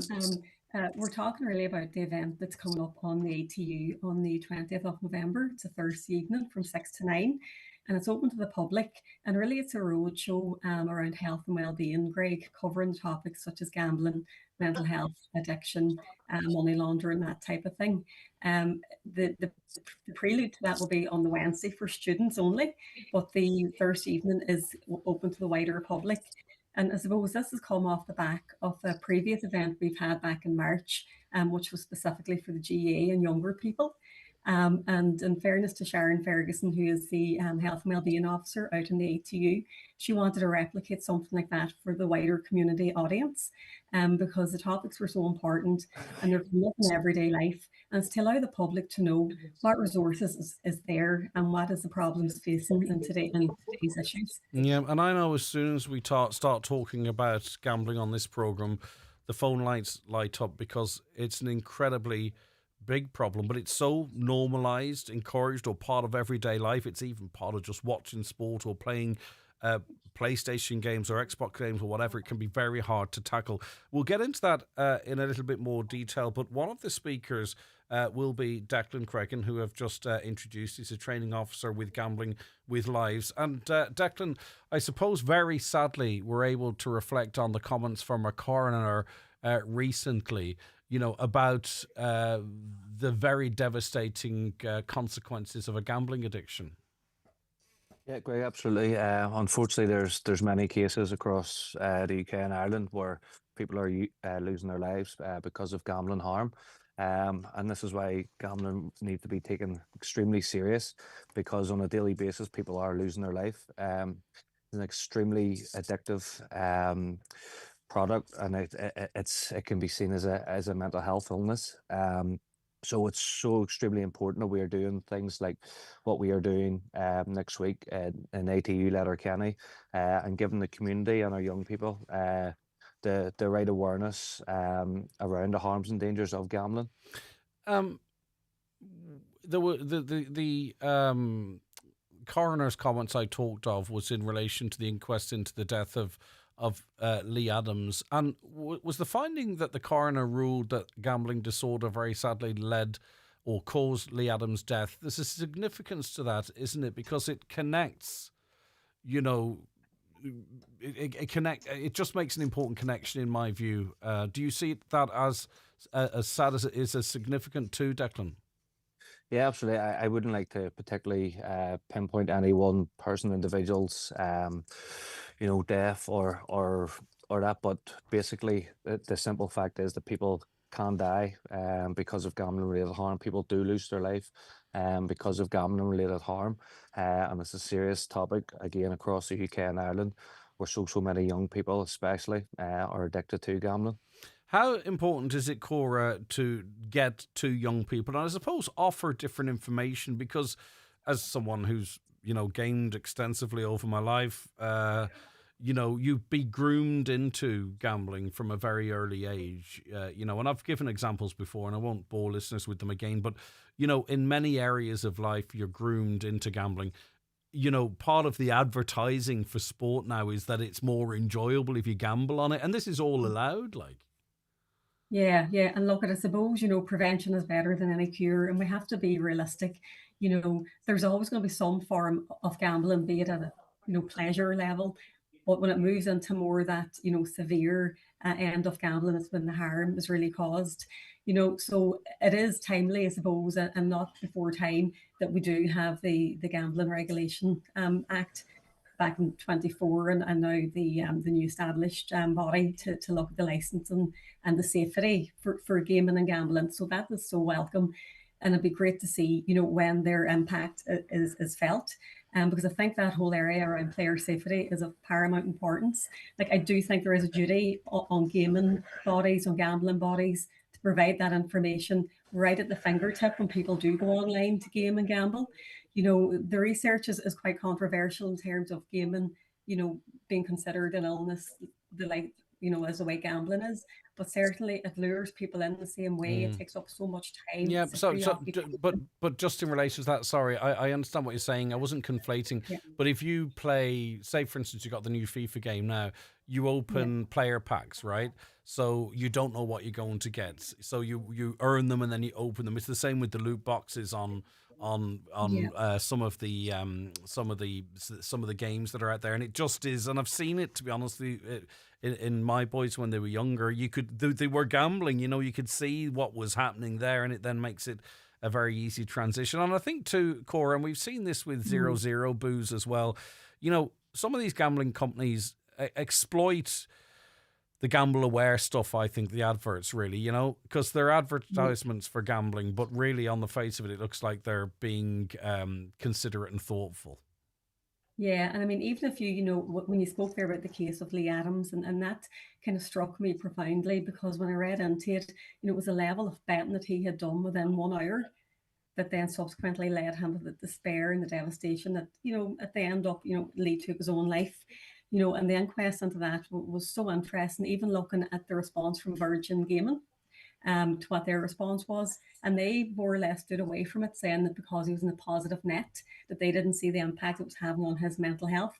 So I do think there has to be regulation around that. And when you click into any of those games, it's the lure of the free bets, the quick win, and for anybody anyway vulnerable or stressed, or after maybe looking to seek more money in a quick way, it's devastating, the longer term impacts. And you're so right when we talk about the young people in gaming, but for me it's a mental health impact. There has to be some parental control with that as well. But parents can't do everything, because they can't monitor it 24/7 when there's an iPhone or a Game Boy in the hands of the young person. So there has to be responsibility put back on to the authorities that are actually, promoting these products and letting them so available online. Yeah, parents and guardians in society needs help as well. We've seen what's happened with cigarettes. We've seen what's happening trying to keep alcohol away from young people. And we're seeing now what's happening in terms of vaping. It feels too late. Yeah. But this industry seems so powerful that nothing ever happens. Declan Cregan, training officer with Gambling with Lives. Talk to me a little bit more about the message that you'll be relating. Yeah, so kind of we are attached to Gambling with Lives. I'm with Chapter 1, and basically I'm the training and engagement officer for the island of Ireland. So we provide training, information and support for everyone that's affected by gambling. So the work that included that I would do is go into schools, sports clubs, universities, and we also train professionals as well. It's about beginning the conversation, get people talking about gambling. And for people who come into contact with people who could be experiencing gambling, it's about getting the right questions and the right messages across to these people. So hopefully they can open up and in the end get the help that they so desperately need. I suppose our Chapter 1 website is a great place to go and see where the signposting for people that are looking to help, who are maybe experiencing harm. But as well, what I would say is a lot of people just think of the person who's gambling in this situation, but unfortunately there's so many more people who are impacted. For every one person affected by gambling, there's around 6 to 10 affected others. People forget about the mums, the dads, the brothers, sisters who have to go through this horrible addiction as well. Yeah, I just worry for our young people, because gambling feels like almost an opt-out thing in this day and age. It's almost like young lads and girls, you opt out of it almost, because everything that you do, everywhere you look, you're pushed into, maybe it's playing poker online, bingo online, betting on horses, betting on football, whatever it might be. All right, listen, thanks very much, Declan. Declan Cregan, training officer with Gambling with Lives. And I think, or I'll just stay with you for a moment, if that's okay. This is an addiction, and it's a very serious addiction. And as Declan rightly pointed out, it's not only the individual, but it could be the partner, that all the money's spent on payday, or it could be the mum or dad. And it's kind of invisible, and people feel isolated and a wee bit lonely on it, and maybe not as quick to realise there are supports there for this addiction, like there are, smoke and cessation officers or alcohol addiction services. So no harm maybe focusing on that a little bit as well, Cora. Yeah, well, look, within the HSE drug and alcohol services, while it's currently termed drug and alcohol services, we do support people with gambling-related harm issues as well. And there's also other community organisations like Extern, PG is a national organisation, and they have online supports, and they actually have an app as well for supports. And interestingly, when I was, looking at their information, and we had their founder up doing training with us a number of years ago, Barry Grant, I think he actually might have spoken on the show as well at the time. They have an app, and they would say 95% of the visitors into their website don't actually make contact, but they get help through the app. And I suppose that's kind of consistent with the whole idea of using the phones and using platforms to access gambling. Now they're also accessing help through that platform. So we have to be, we have to go where I suppose where the most people are going. Up in Donegal through the family resource centres. There's funded support counsellors as well for gambling. And currently, actually, as we're speaking, we're in the process of employing a dedicated gambling support worker within the Northwestern Task Force area, because we feel that we need to have just a dedicated person where we can send referrals to, and also provide that wider community piece. Currently as well, we're developing, along with the task force and the ETB, a one-day train the trainer program, Beyond the Bet. And Christina, our education and training officer with the task force, is currently devising that training. And we hope to deliver that out into community partners, community leaders, youth groups, schools, and the GA have also is a great partner for us, because they can reach into so many communities. So that's going to be a piece of education, a brief intervention that we want, people who are able to deliver it, that they'll have the information at their fingertips. And that program is only one day, and it will empower people then to go back into their communities, to talk about gambling related harm, to signpost into local services, to look at the current landscape and gambling landscape, and to look at signs and symptoms of gambling. So look, it's many prongs, I suppose, to this approach. It's not a one size fits all, but we do have to upskill the workforce in tackling gambling related harm.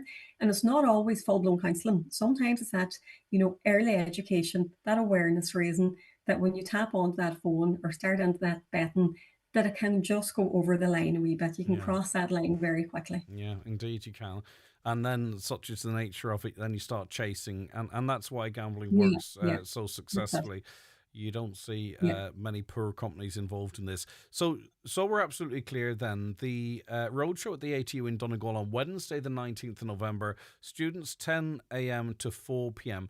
Now, have you reached out to schools that you know who's already going? Is there a call out there, Cora, or what's the story? No, for the ATU event on the 19th, it is for the students of the ATU. Perfect. Okay, so they know where it's at.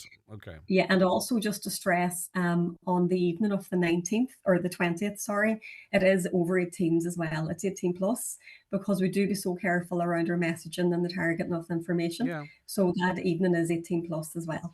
Okay, so I think it's great to get at that age, actually, into the ATE students, and I understand why there's the age bracket there. That's 10 a.m. to 4 p.m. I'm sure there'll be a great interest in that.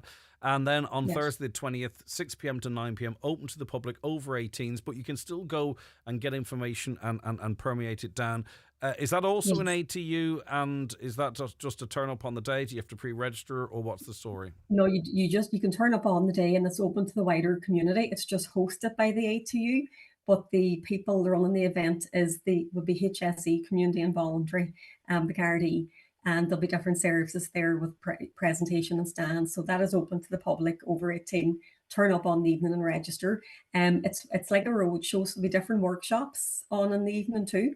So people do not have to feel like embarrassed or why are they going into one workshop. They can go between the four of them, so they can get into all the events that are covered. So it's a great way of just kind of getting your own knowledge and improving your knowledge around the services. Yeah, and it really is genuinely encouraging to see that we're actually progressing in terms of dealing with this crisis, which I think so. People can often feel left behind in, and I don't know why that is, but they often can feel that gambling is not seen as drugs or alcohol or other addictions. It's just absolutely, because even though we're aware of the problems for a long time, it's only in the last number of years that we've even started recording the treatment episodes and the prevalence of treatment, so it's a fairly new space even for us that work in treatment, so we are constantly looking at how is the best way to intervene, what is the best age to intervene, and how we're going to reach the bigger audience and get the best outcome. Thank you very much. And if anyone wants any further information on any of this, obviously the hse.ie, Gamblers Anonymous, they have a website, gamblersanonymous.ie. You can search out Gambling Lives. I know they're very interested in promoting the Chapter 1 element of their work, which is a new program working with schools and sports organisations and dealing with gambling. That's all out there.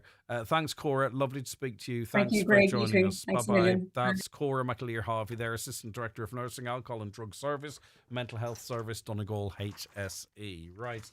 We'll be back with a weather forecast shortly. The 9 till noon show is brought to you by Letterkenny Credit Union, with monster loans available up to €60,000 for all occasions. Visit letterkennycu.ie.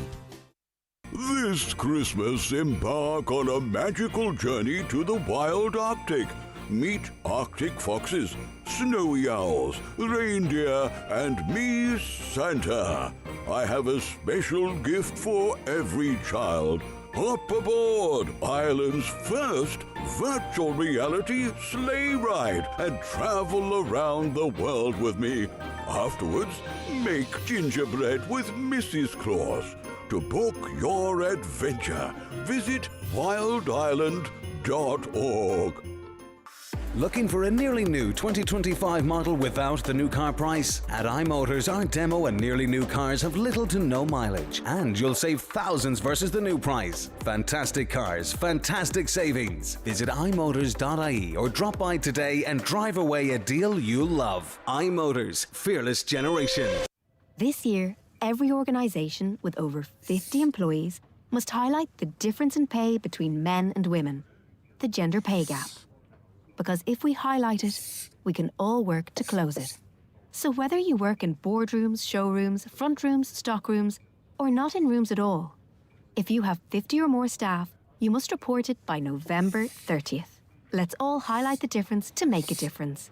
Visit gov.ie/gender pay gap to learn more. Hillary's best ever Black Friday sale is now on, and it doesn't get any better than this. With an extra 10% off absolutely everything. That's on top of up to 50% off hundreds of made-to-measure blinds, curtains and shutters. Plus, control your blinds from anywhere with a half-price Smart Hub when you buy any electric blind, with measuring and fitting always included. And word to the window wise, if you order your blinds and curtains now, we'll fit in time for Christmas. Book your free in-home appointment today at hillary.ie. Conditions apply. Highland Radio weather updates with McElhenney's. Discover Christmas gift ideas for everyone on your list, from trending beauty to memorable Secret Santa gifts. Visit us in Ballybuffet to explore our extensive range of gifts or shop online at mcelhenneys.com today. So the rain will linger through the afternoon and evening with southerly breezes and highest temperatures of 11 to 13 degrees. Now time for Short Shop Shock of Madeleine Delaney,